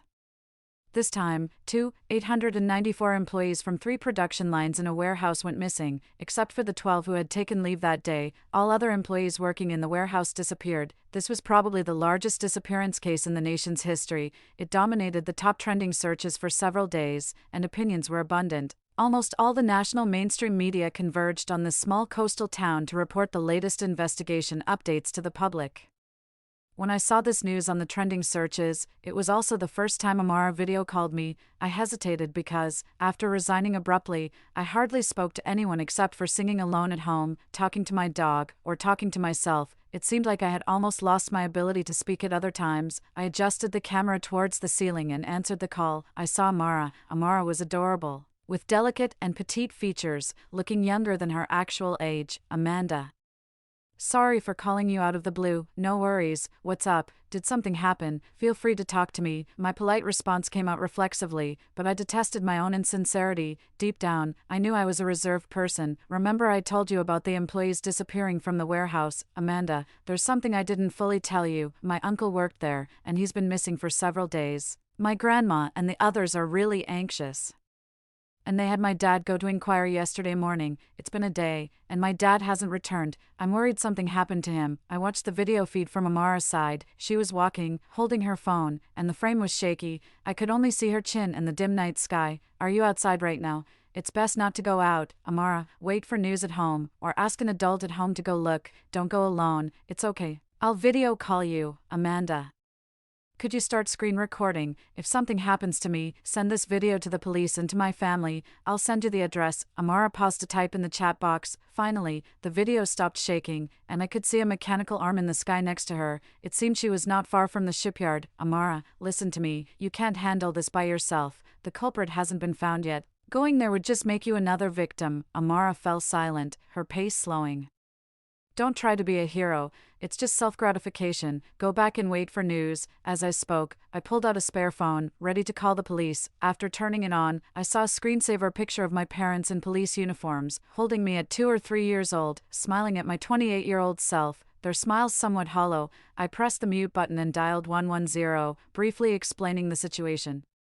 The officer on the phone said he had forwarded the details to the local police station and that someone would intercept Amara. Amara, wait a moment, take some photos of the outside of the shipyard and send them to me. It's not very clear in the video. Amara stopped. Okay, just a moment, I'll send them to you soon. Just take the photos now and send them immediately, and if possible, take some videos of the surroundings. The clearer, the better. Amara obediently nodded. Soon after, the video came through, and I quickly forwarded it to the officer who had answered the call, to help them pinpoint Amara's location more promptly. Then I opened the video and saw that around Amara were several containers, each with a fixed number, which should make it easier for the police to locate. Amara's camera swept over these stacked containers, and the LED lights from the distant port cast giant shadows of the containers. Amara stood at a crossroad, and I spotted an inconspicuous corner in the video, with a small sculpture resembling an Candy character, but it was black. Just as I was about to continue talking to Amara, I saw behind her, in the corner the camera had swept past, the Candy character had moved closer. Amara, turn around and show me the containers behind you. Amara turned the camera around, under our watchful eyes.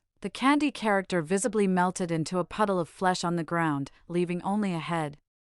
With its body twisted at an impossible angle behind it, it looked as if a piece of human skin, complete with bones, had appeared out of nowhere on the ground. It was still slowly moving. Amara stepped back a few steps, too scared to speak for fear of alerting the human skin on the ground. I too was afraid to make a noise. The human skin undulated on the ground like a wave, all its joints were dislocated, and its body was a dark red color, bones slicing through the rotting, pus-filled skin as it moved, its whole body oozing blood, yet it seemed not to feel any pain, continuing to crawl forward with a greedy, eerie smile on its face, its teeth clenched, its tongue bitten off halfway and hanging out of its mouth. Suddenly, Amara screamed. Then, the scene became extremely shaky, almost obscuring all content. It seemed as if Amara was holding the phone, running away. There was a loud crash, and suddenly, the screen froze.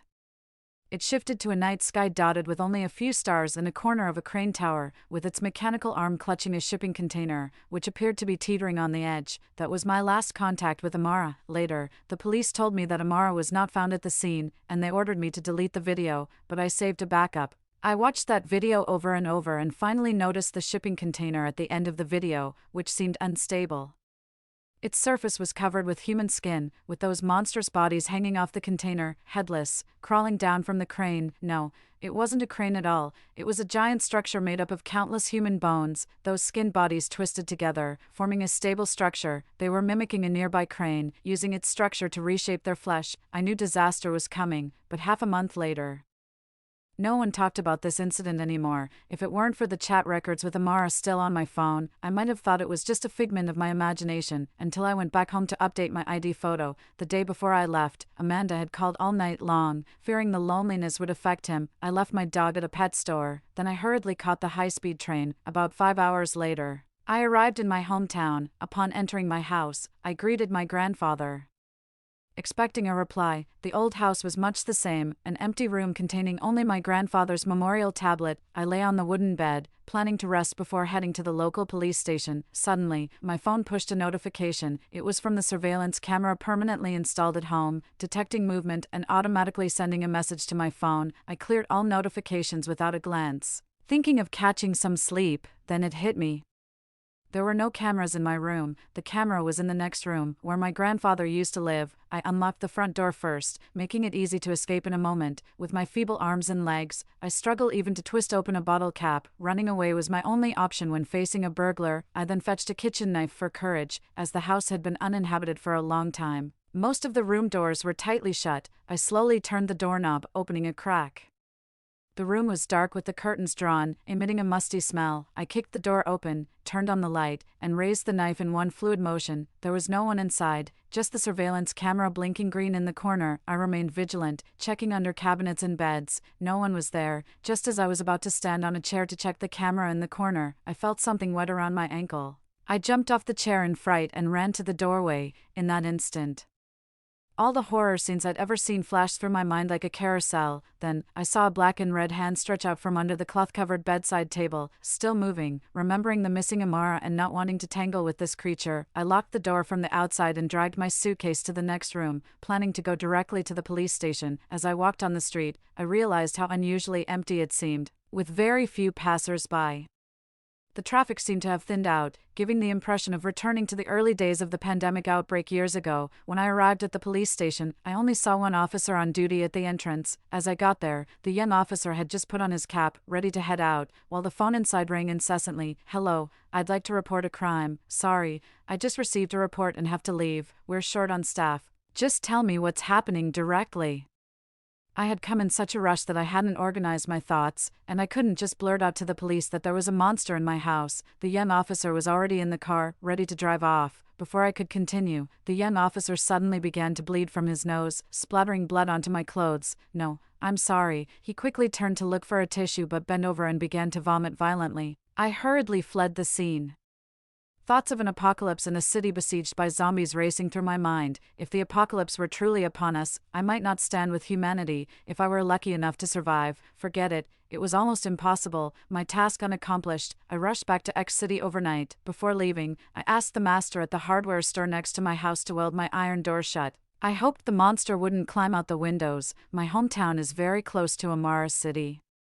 So it would be normal if the virus spread there, but X City, where I live, is inland and relatively isolated, probably still safe from any infected intruders. I remembered the blood of that officer that had once been on me. I might already be a walking contagion, just unaware of when the virus might activate. Strangely, the internet was quiet, everything seemed normal. I guess the virus was a localized phenomenon and hadn't spread further, or was spreading very slowly, since Amara disappeared.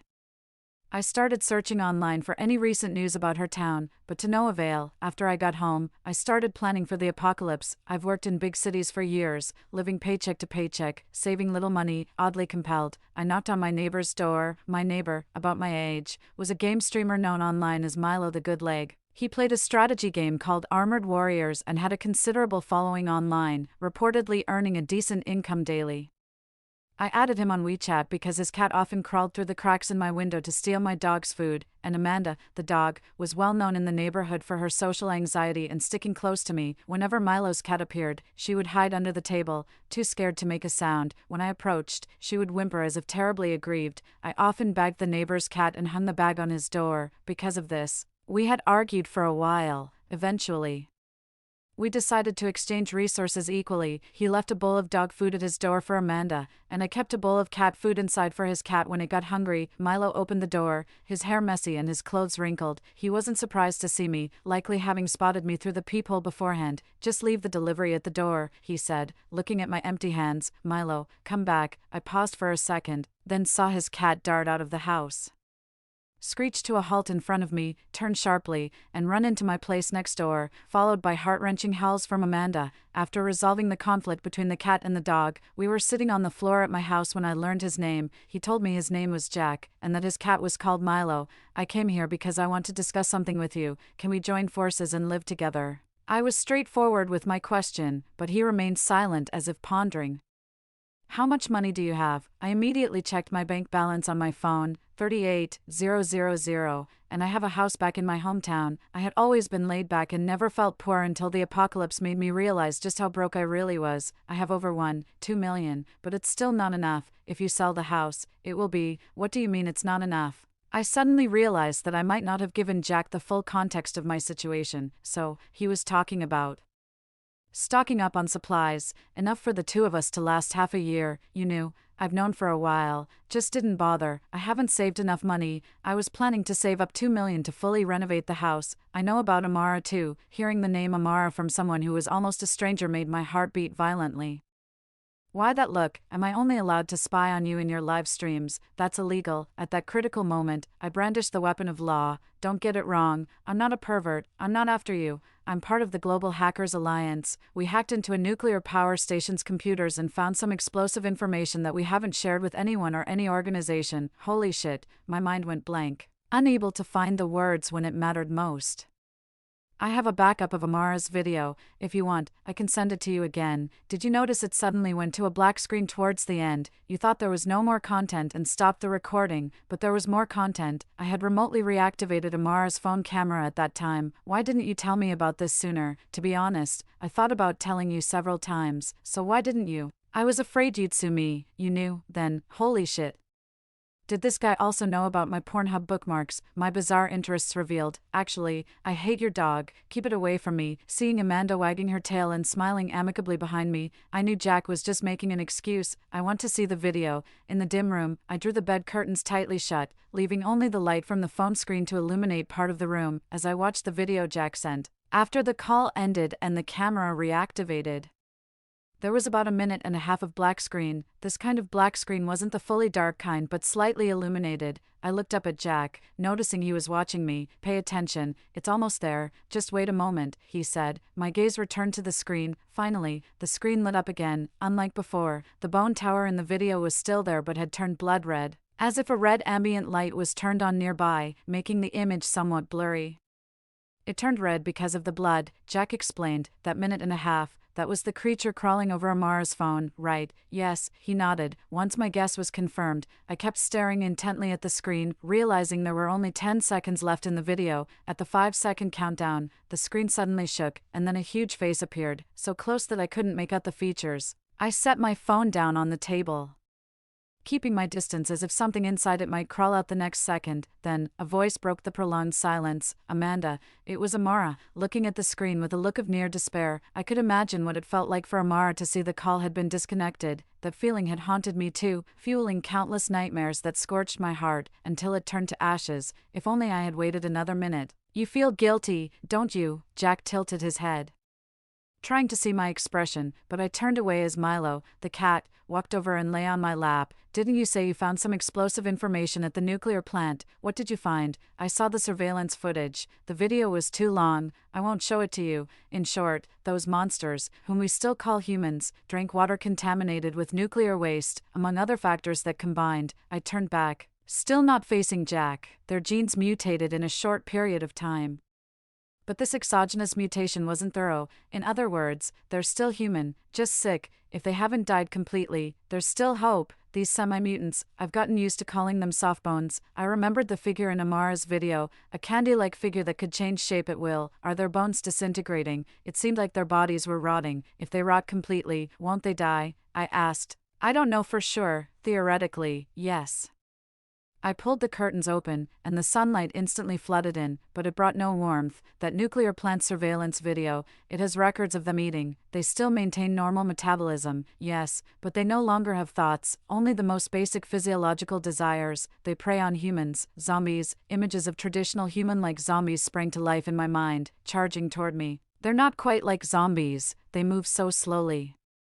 They couldn't even catch up to something hot, very easy to deal with. I breathed a sigh of relief, but after decades of evolution, they've become smart. As I said, they don't chase after humans, they hunt. Seeing me silent, Jack shifted his position and continued, have you ever played hide and seek in CSGO? What's that? It's a minigame within a shooting game's creative workshop. In it, there are two forces. One team is the cops, the other the robbers. The robbers can transform into any object in the scene, like a garbage can on the street, a flower bed, a fire hydrant, or a utility pole. I thought of the human bone towers. The cops' mission is to find these objects that are disguised as robbers and capture them all to win the game. You're saying that they mimic these objects, and when people get close without noticing, they devour them. That seems like a very slim chance of death. Wouldn't I be safe if I just kept away from objects? Can you walk without touching the ground? They might even be hiding inside this. Jack pointed at a cup of instant noodles on the table. If the target is as small as a baby, they could discard their limbs. As long as their head can fit, they can hide. A single bite from them, and it's over. We are the police now. Get ready to move out. Jack stood up. Police. My hand clenched tightly under my sleeve. Perhaps it's us who have nowhere to hide. I blurted out, then laughed. Later. Jack told me he could support me through the apocalypse at no cost, but the condition was that I had to agree to go back to City C with him first. He needed to find his missing parents. Although I couldn't be of much help, I guess he needed someone alive to talk to. That was probably why he started as a live streamer. Unlike me, he was essentially someone who feared loneliness, as far as I know. Most areas of City C might already be infected. But there's still hope for my parents' house since it's in the suburbs. After that, Jack and I went to the supermarket to gather supplies we needed for the trip. He paid, and I helped. What if your parents have mutated? Jack glanced at me with a frown. Sorry, I'm not that idealistic, I replied. I would lock them up, treat them with preservatives, until the apocalypse is over and a cure is found. I won't give up. Holding a climbing rope, Jack continued.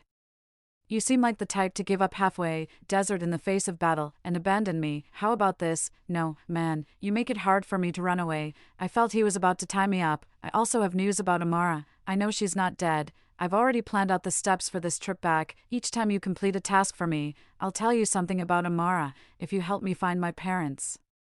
Jack paused. I'll help you save Amara. Maybe Amara isn't that important to me. I pinched my own flesh in my pocket, trying to keep my expression as calm as possible. Amara might not be that important, but don't you want to know how your parents died? Jack turned his head, then whispered in my ear, my parents' death is related to Amara's disappearance. Suddenly, everyone in the mall turned to look at me, and I could barely control the volume of my voice. I'll tell you when we return from City C. Jack pushed the fully loaded shopping cart towards the checkout, and so, I boarded the train to City C with Jack. We left Milo and Amanda at home with about 20 days' worth of water and dry food. We planned to return in no more than half a month. Before boarding, I hesitated. Don't you think taking the high-speed train is dangerous, in such a confined space? If a real one sneaks in, there's no escape. I was sitting on Jack's suitcase as the train conductor checked tickets nearby. His suitcase was electric, designed to follow him around. "Are you not planning on coming down?" Jack spoke irritably. "There's not supposed to be any." I hadn't finished speaking when Jack interrupted me. "Don't worry. If there is, I'll chop off my head for you to use as a soccer ball. That won't be necessary. Trains are the safest, fastest, and most secure. It's hard for them to get in, even if they do. The train is so long, we can easily outrun them." "All right then." After boarding the train, although we were seated next to each other, we both remained silent, engulfed in quietness. I took out a snack from my bag to try to break the ice with Jack, but he just waved his hand and refused. Later, I fell asleep and had a nightmare. When I woke up, I felt a weight on my shoulder and saw Jack's head resting on it. He was curled up in an uncomfortable position but seemed to be sleeping soundly. I didn't want him to wake up with a stiff neck, so I woke him up, unexpectedly. He ignored me for a long time because of that. It turned out to be premeditated, and he was furious when exposed. I maliciously speculated about him in my mind. Upon arriving at Sea City train station, we found it crowded as usual, with no signs of the impending apocalypse. We took a taxi to Jack's parents' house. After crossing dozens of miles of mountain roads, we finally reached the bus station that would take us into the village. When Jack told me we needed to transfer to a bus, I really felt like fleeing. Who would willingly head towards a zombie's mouth during an apocalypse? Jack and I waited a long time, making me wonder if he was planning to abandon me in the mountains. Eventually, an old, mud-splattered bus arrived. Jack and I silently made our way to the back row of the bus. There were only 3 people on the bus: me, Jack, and the bus driver, who was very friendly and kept trying to turn around and chat with us, completely ignoring the winding mountain roads. I just nodded and responded briefly, while Jack pretended to be deaf and mute, ignoring him completely. By the time we reached the village, it was already dark. "Do you still remember the way home?" I asked Jack. "To be human, you need a heart and a brain," he replied. Jack picked up a particularly straight stick from the roadside and swung it around as we walked, looking at him. I suddenly missed Amanda. After getting off the bus, we walked for a long time. After several turns, we finally saw a few scattered houses separated by a muddy village road, randomly positioned on either side of the road. "It's too quiet, don't you think?" I observed the distant village, which still maintained the architectural style of the last century with mud walls, wooden beams, and thatched roofs, occasionally interspersed with 2-story buildings. There was no smoke from cooking fires, but some homes had clothes and quilts drying outside, indicating that people lived here. As we approached the entrance of the village, a flock of birds flew out from the woods behind the village. As if startled, the outermost house had a street sign that read Ningguang County, Shuguang Township, Xiaoyabo Village. No, 45. No one was around. Jack tapped his little stick along the way, trying to lure out whatever was lurking. The quieter it was, the more danger seemed to lurk around us. This was a conclusion I had drawn from watching horror movies over the years. If the enemy doesn't move, neither do we. Shortly after, we stopped in front of a low bungalow with several mats laid out in front, displaying some withered grass that was unidentifiable. "Mom, Dad," Jack suddenly shouted, calling out several times. "I'm back." The house was pitch dark inside, and there was no response. Jack glanced back at me, signaling that he would go in first to check. I nodded, took out a flashlight from my backpack, and handed it to him. It was getting dark, and it looked like we might have to spend the night in this village. I heard a series of knocking sounds from inside the room as Jack was feeling around. A gust of wind made me shiver, feeling as if eyes were watching me from the dark doorway behind me. Not far away, a shadow on an extended beam moved slightly, looking like a human skin hanging upside down, slipping down with the wind. I hurried into the house to call Jack out to see. As soon as I stepped through the doorway, I felt my foot on something soft. Without hesitation, I rushed into the inner room, bumping into Jack, but he swiftly dodged, causing me to fall. He blocked my waist with a wooden stick, and I heard a snap. Something had permanently broken. Then, I fell heavily onto the bed, and by the time my face stuck to the bed, I had already decided who I wanted to be in my next life. After settling our differences over a steaming bowl of instant hot pot, Jack and I searched inside and outside the house but found no trace of any monster. What I had seen on the beam was just a raincoat hanging in someone's house, and what I had stepped on at the doorway was a bag of ashes. It soon became dark, and when I checked my phone, there was no signal and nowhere to charge it. The whole village seemed frozen in time, becoming a civilization relic about to be erased. After dinner, Jack and I secured the doors and windows with planks we found and even plugged the chimney hole with mud to prevent any drafts. Exhausted, we collapsed next to the stove. The fire pit was lit with coal briquettes, and to prevent carbon monoxide poisoning, Jack cracked the window slightly. "Aren't you worried something might crawl in at night? Let's put out the fire soon. Turn on the flashlight. I brought batteries. Don't worry. Our village has an aging population, no infants, such a small crack Only someone splitting their head in half could get through. Just to be safe, I reinforced the window with a few stones to ensure it couldn't be pushed open from outside, then sat back down by the fire. I watched Jack, who was sitting with his head bowed and eyes closed, the flickering flames casting a beautiful light on his profile.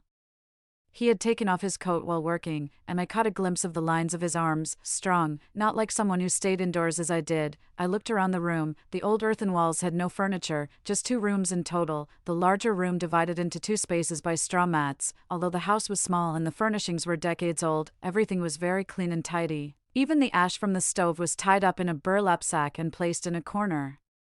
What intrigued me was that there were 2 beds in the house but 4 pillows. Could it be that Jack had siblings? He had never mentioned them. I moved to another small room, which was dimly lit, so I turned on my flashlight. There was a large wooden wardrobe that caught my eye. I quietly opened one side of the doors and found some clothes inside. To my surprise, the clothes were of old-fashioned styles, yet none seemed to belong to an elderly person. Jack and I are about the same age, and his parents should be in their 50s or 60s. Maybe it's because people in rural areas tend to have children earlier. I didn't think much of it. Beneath the clothes, there was a wooden chest for bedding that was unlocked. I lifted the lid and the rusty hinges made a piercing noise. Pausing, I listened for any sounds from outside before continuing. When I opened the chest, it was empty except for a thin summer quilt at the bottom, and besides that, a photograph. Seeing that photograph, my heart stopped for a few seconds. It was a photo of me with my parents, the original. Since childhood, I had thought this original photo was lost. It was the only photo I had with my parents. After the age of 3, I never saw them again. If it weren't for the copy of this photo on my phone, I would have almost forgotten what my parents looked like. Suddenly, I felt short of breath and a splitting headache. Why would Jack's family have a photo of my family, and it seemed to be stained with blood? "What are you doing?" Jack appeared suddenly behind me. I quickly hid the photo in my hand back into the dark chest. "I saw you were sleeping, and I was worried you might catch a cold, so I was getting a quilt for you." Jack's stern expression seemed to soften slightly. While he went to tend to the fire, I quickly stuffed the photo into my pocket. I sat down next to him with the quilt, inching closer to where he was. I had so many questions, and I didn't even know if he was friend or foe. But for now, I could only pretend to be close to him. To gain his trust, I still needed his strength to face the unpredictable situations ahead. I still wanted to rescue Amara. Now I can tell you. I looked up sharply at Jack, who had just spoken. "My plan consists of 3 steps. I had anticipated not finding my parents, so that was it. All right, what do you plan to do?" "The 3 steps are to drive the tiger, beat the tiger, save the deer. I've only completed the first step." I gagged slightly. Such a cheesy name for the plan. "You came up with that." "Actually, I lied to you. I already knew my parents weren't at home." He looked at me, seemingly eager to see my reaction. "What? I'm used to it. You've lied to me before." "When have I ever lied to you before?" Realizing I had almost let something slip, I quickly tried to bluff my way through. "Forgot. Anyway, you seem like someone with secrets. Once a person has secrets, to hide them, they need to lie. They need to deceive." He suddenly chuckled. The fire in the hearth flickered brightly and dimly. "Everyone in this village has changed, including my parents. No exceptions. The last message I received was a month ago, about a cargo truck that entered the village and never left. The owner of the cargo came looking for people. From a distance, I could hear the village broadcast system sounding off, emitting a strange noise that seemed both like laughter and crying. It felt haunted. So I dared not get too close. Later, they sent drones to aerially survey the village, only to discover the streets completely deserted. Everyone in the village had vanished, just like the crew of that fishing boat by the coast. Overnight, everyone just evaporated without a trace. "Where are those villagers, including your parents?" "No," I asked, "at the village entrance hall. It used to be a local theater and also served as the village committee's office. I was the one who locked them in there."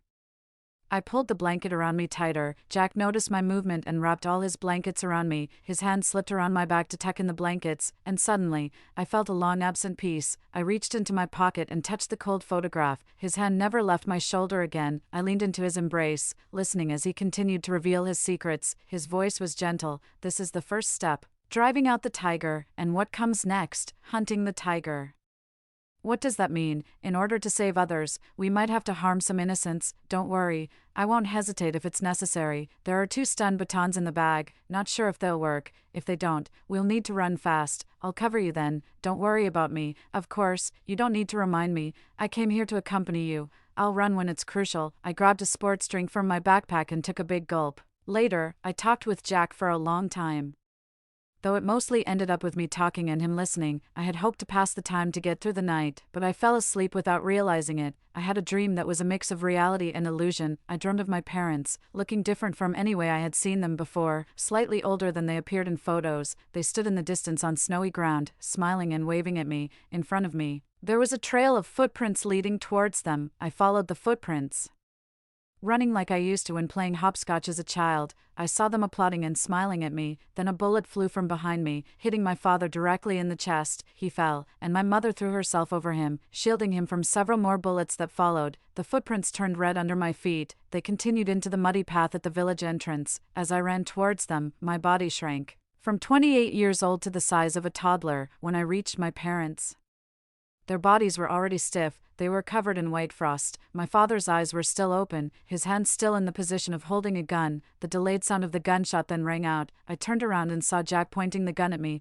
I awoke from the dream startled. A pungent smell of decay was so strong that I couldn't open my eyes. I covered my nose and mouth with the blanket. In front of me was a rotting, gigantic face. The light was squeezing through the cracks of the window, its force causing the creature's face to split open down the middle, with strips of skin and flesh hanging from the nearly broken wooden window frame. The gash in its skin widened, its entire face appearing as though it was being violently peeled off, yet it continued to press forward aggressively. From its gaping mouth, a dark purple tongue swirled around, drooling profusely. Through the window, dense shadows of many people could be seen outside. Hearing the noise inside, they gathered around, shedding their disguises and blatantly began their assault. The wooden door banged loudly. I moved the bed to block the door, leaning my body against it.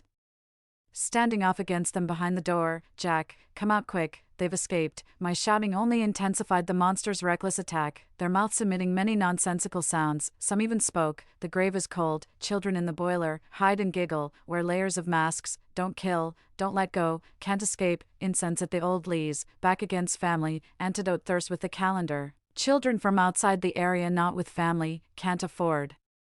Countless mouths outside were screaming, wanting to come in and tear my flesh apart, to eat my organs raw. Amidst the howling, I tried to discern Jack's voice, but there was no response from inside the room. I reached out with difficulty for a pitchfork by the stove. The face by the window stretched its neck trying to bite my arm, its teeth clacking, several rotten ones falling off into the pot, spraying blood on my arm, suppressing my nausea. I used the pitchfork to prop up the bed's boards.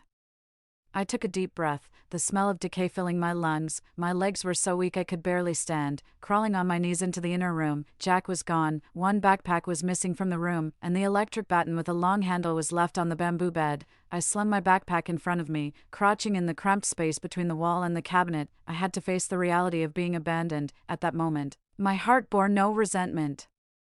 I wanted to hide in the cabinet until they broke in, found me, and devoured me, turning me into one of them. They continued to slam against the wooden door. The sound of breaking would echoing while dust from the beams fell continuously. I looked up, letting the dust engulf me. With my eyes closed, images of my parents' frost-covered corpses floated in my mind. My father was a narcotics officer, and my mother worked as a clerical officer in the public security system before I was born.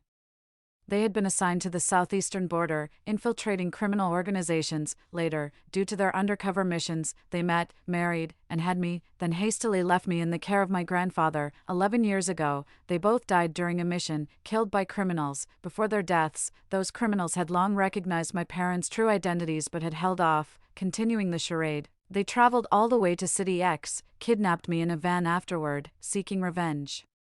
They pretended to be kidnappers demanding a ransom from my parents. The threatening call lasted only 5 seconds before it was hung up. I was 17 that year. 13 days later, I was found in the Dosha Mountain area. After their deaths, the media raced to report on them, honoring them as anti-drug heroes and martyrs of the anti-gang campaign. I had never met them, not even seen their bodies. I wanted to look at that group photo one last time. After pulling out the photo, I noticed a line written on the back: "Life should be like dew on grass, choosing to follow the sunlight rather than fall on the dun." I placed the photo over my heart. Suddenly, a piercing sonic boom erupted from outside the house. The village broadcast started playing. "Amanda, by the time you hear me, I'll already be gone." It was Jack. He had pre-recorded this message, and it stuttered, repeating that sentence 3 times, unconsciously. I scratched at the bamboo bed. the sharp bamboo splinters piercing my fingertips, drawing blood. I need to go somewhere urgently. I know you'll soon reach there too. My second step is almost complete. I've left a message for you in the transmission room. It includes the past of your parents, and the whereabouts of Amara. If you want to know, you must make it out alive. Life should be like the dew on the grass, better to follow the sunlight than to fall into the dirt. He repeated that phrase suddenly. The same one from the photo, the farewell note from my parents, the only one that wasn't about me. His words, each one, pierced my heart. The broadcast kept looping, and I wanted it to stop. About the past of your parents, about the whereabouts of Amara. If you want to know, you must make it out alive. I remembered then, when the time comes, say this: if you want your daughter alive, bring 300,000. At 17, I was blindfolded, hearing those criminals speak. Jack's face overlapped with the criminals' voices. It's been 11 years, and they haven't stopped seeking revenge on my parents. Even if it was the end of the world, they'd drag me down to hell with them. I've lived in hell these 28 years. I remember never having a job. The 30,000 in my card was the money my grandfather saved over the years for my college education, but I never went to college. Since the age of 17, I've been home, constantly ruminating over regrets, pain, and resentment.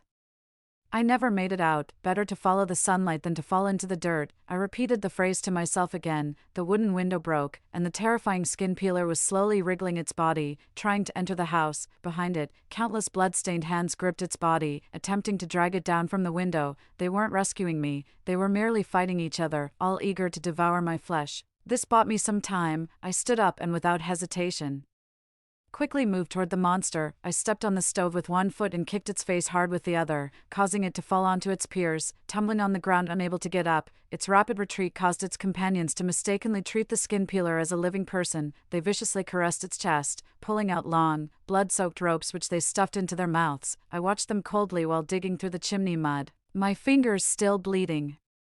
But I had no time to care. If I had been a minute later, I would have ended up like that skin peeler. A shaft of sunlight hit my face, an incomparable warmth dispelling the stench of rotting corpses around me. I moved a stool over. The noise again attracted the monsters. They surrounded me once more. They tore my trouser leg, scratching white lines into my skin with their nails. I struggled in vain, powerless against their manipulation, until they had vented their rage and violently threw me outside the house. Your parents ensnared us. Their debts are now yours to bear. Suddenly, I remembered the traumatic memories from when I was 17, memories that burdened me for life. It was as if my brain's self-defense mechanism failed in an instant. Those agonizing memories swirled in my mind like a life flashing before your eyes montage.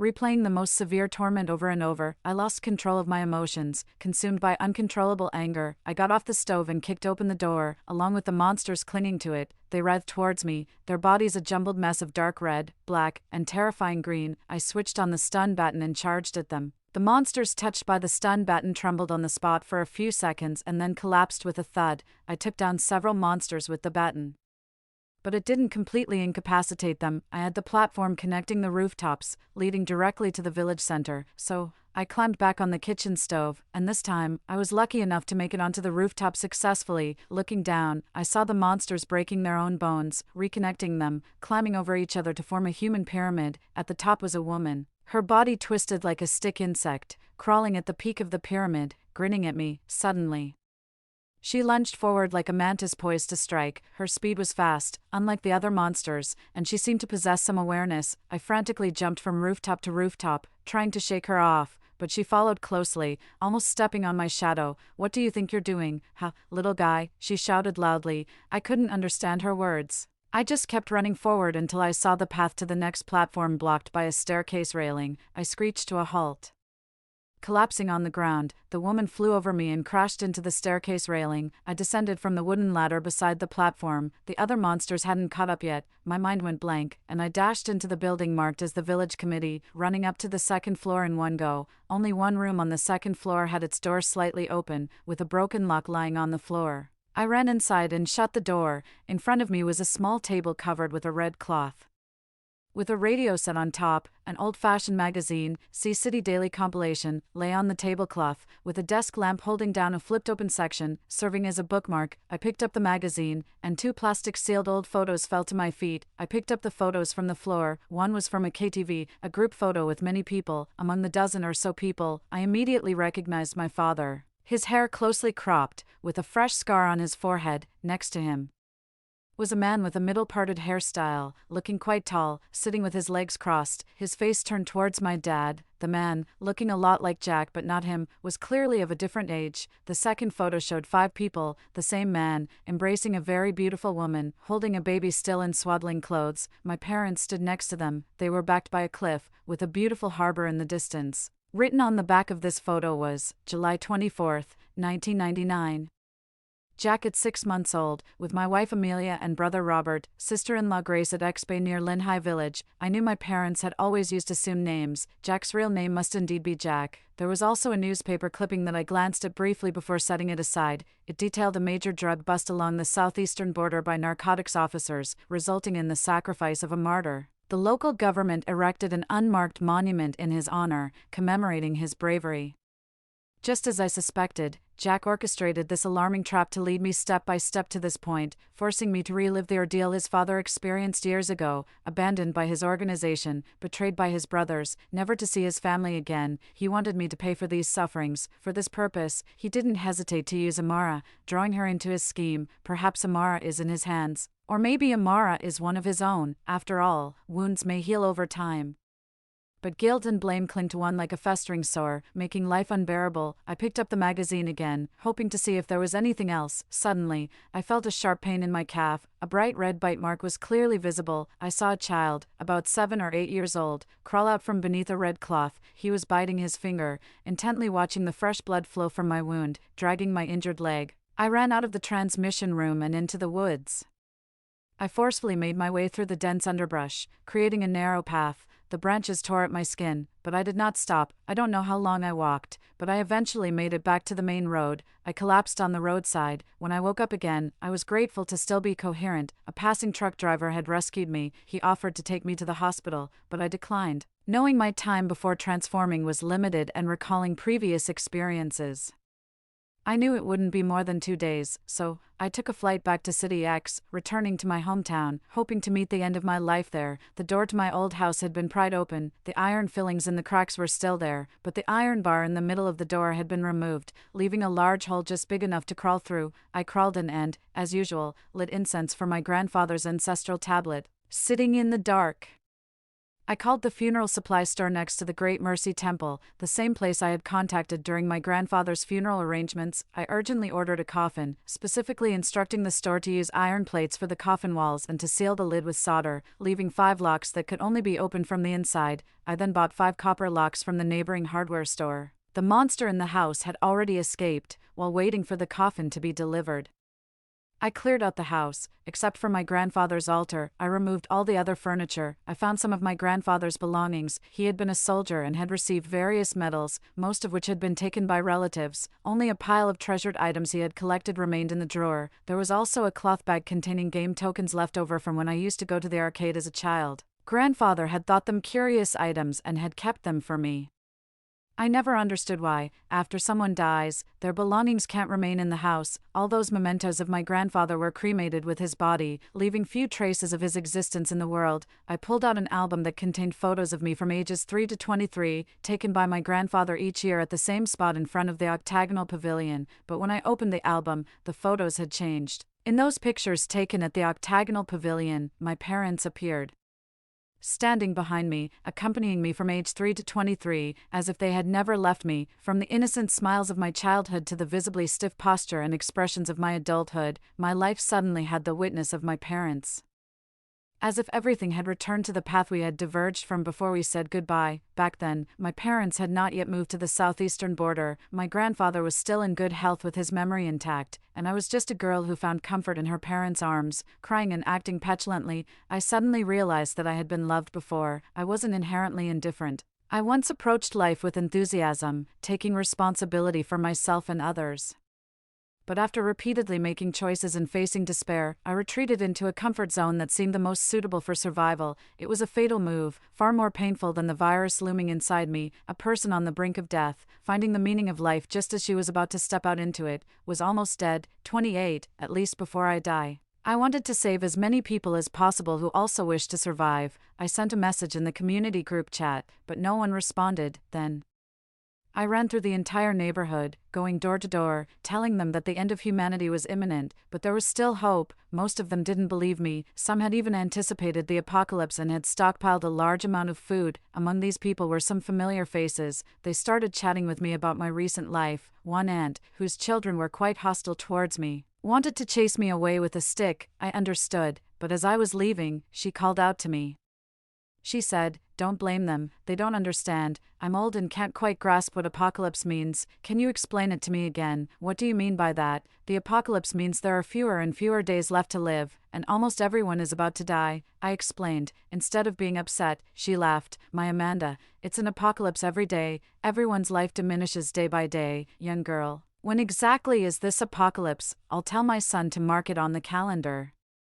When the time comes, I'll call my grandchildren to come back home. They study far away and can hardly visit once a year. With this apocalypse, our family can gather once more." 29. When I returned home, the front door was wide open, and a coffin, shimmering with a silvery light, lay like a small boat in the middle of the living room. I shut the door, I opened the coffin lid, lay down inside it holding an album, feeling sharp pains from a wound on my foot. At the moment I closed the lid, I decided to die embraced only by the love of the world. 30. Get up, Amanda. Sounds of knocking on the coffin lid. Amanda, how do you open this? Bro, you need to think of something fast. It was all your stupid idea. Now Amanda might be dead. Don't worry. A quick call to the fire department next door. Get someone with a blowtorch over here. If that doesn't work, we'll just call the police. Are you not embarrassed? You are the police. I'll make the call now. I lifted the coffin lid, and someone threw themselves on me. It was Amara. Next to her was Jack. They helped me out of the coffin. Jack was about to speak when I slapped him across the face, leaving him standing there stunned. "You left me alone in the village, liar." My voice shook involuntarily, and then tears started to flow. Jack hugged me close, gently patting my back. "Didn't you see the note I left for you in the guardhouse? I saw you enter on the camera." "What note?" "I saw it. Tommy turned that paper into a paper airplane," Amara said. "That little guy. I told him to give you a gentle nibble, didn't expect him to bite that hard. Just like Amanda from your family," Jack said as he examined the wounds on my legs. "Go take a shower first, and then we can sit down comfortably and talk. Make sure the water doesn't touch the wound. I'll help you bandage it." Jack frowned, lifting the legs of my pants to reveal numerous scratches from branches bleeding.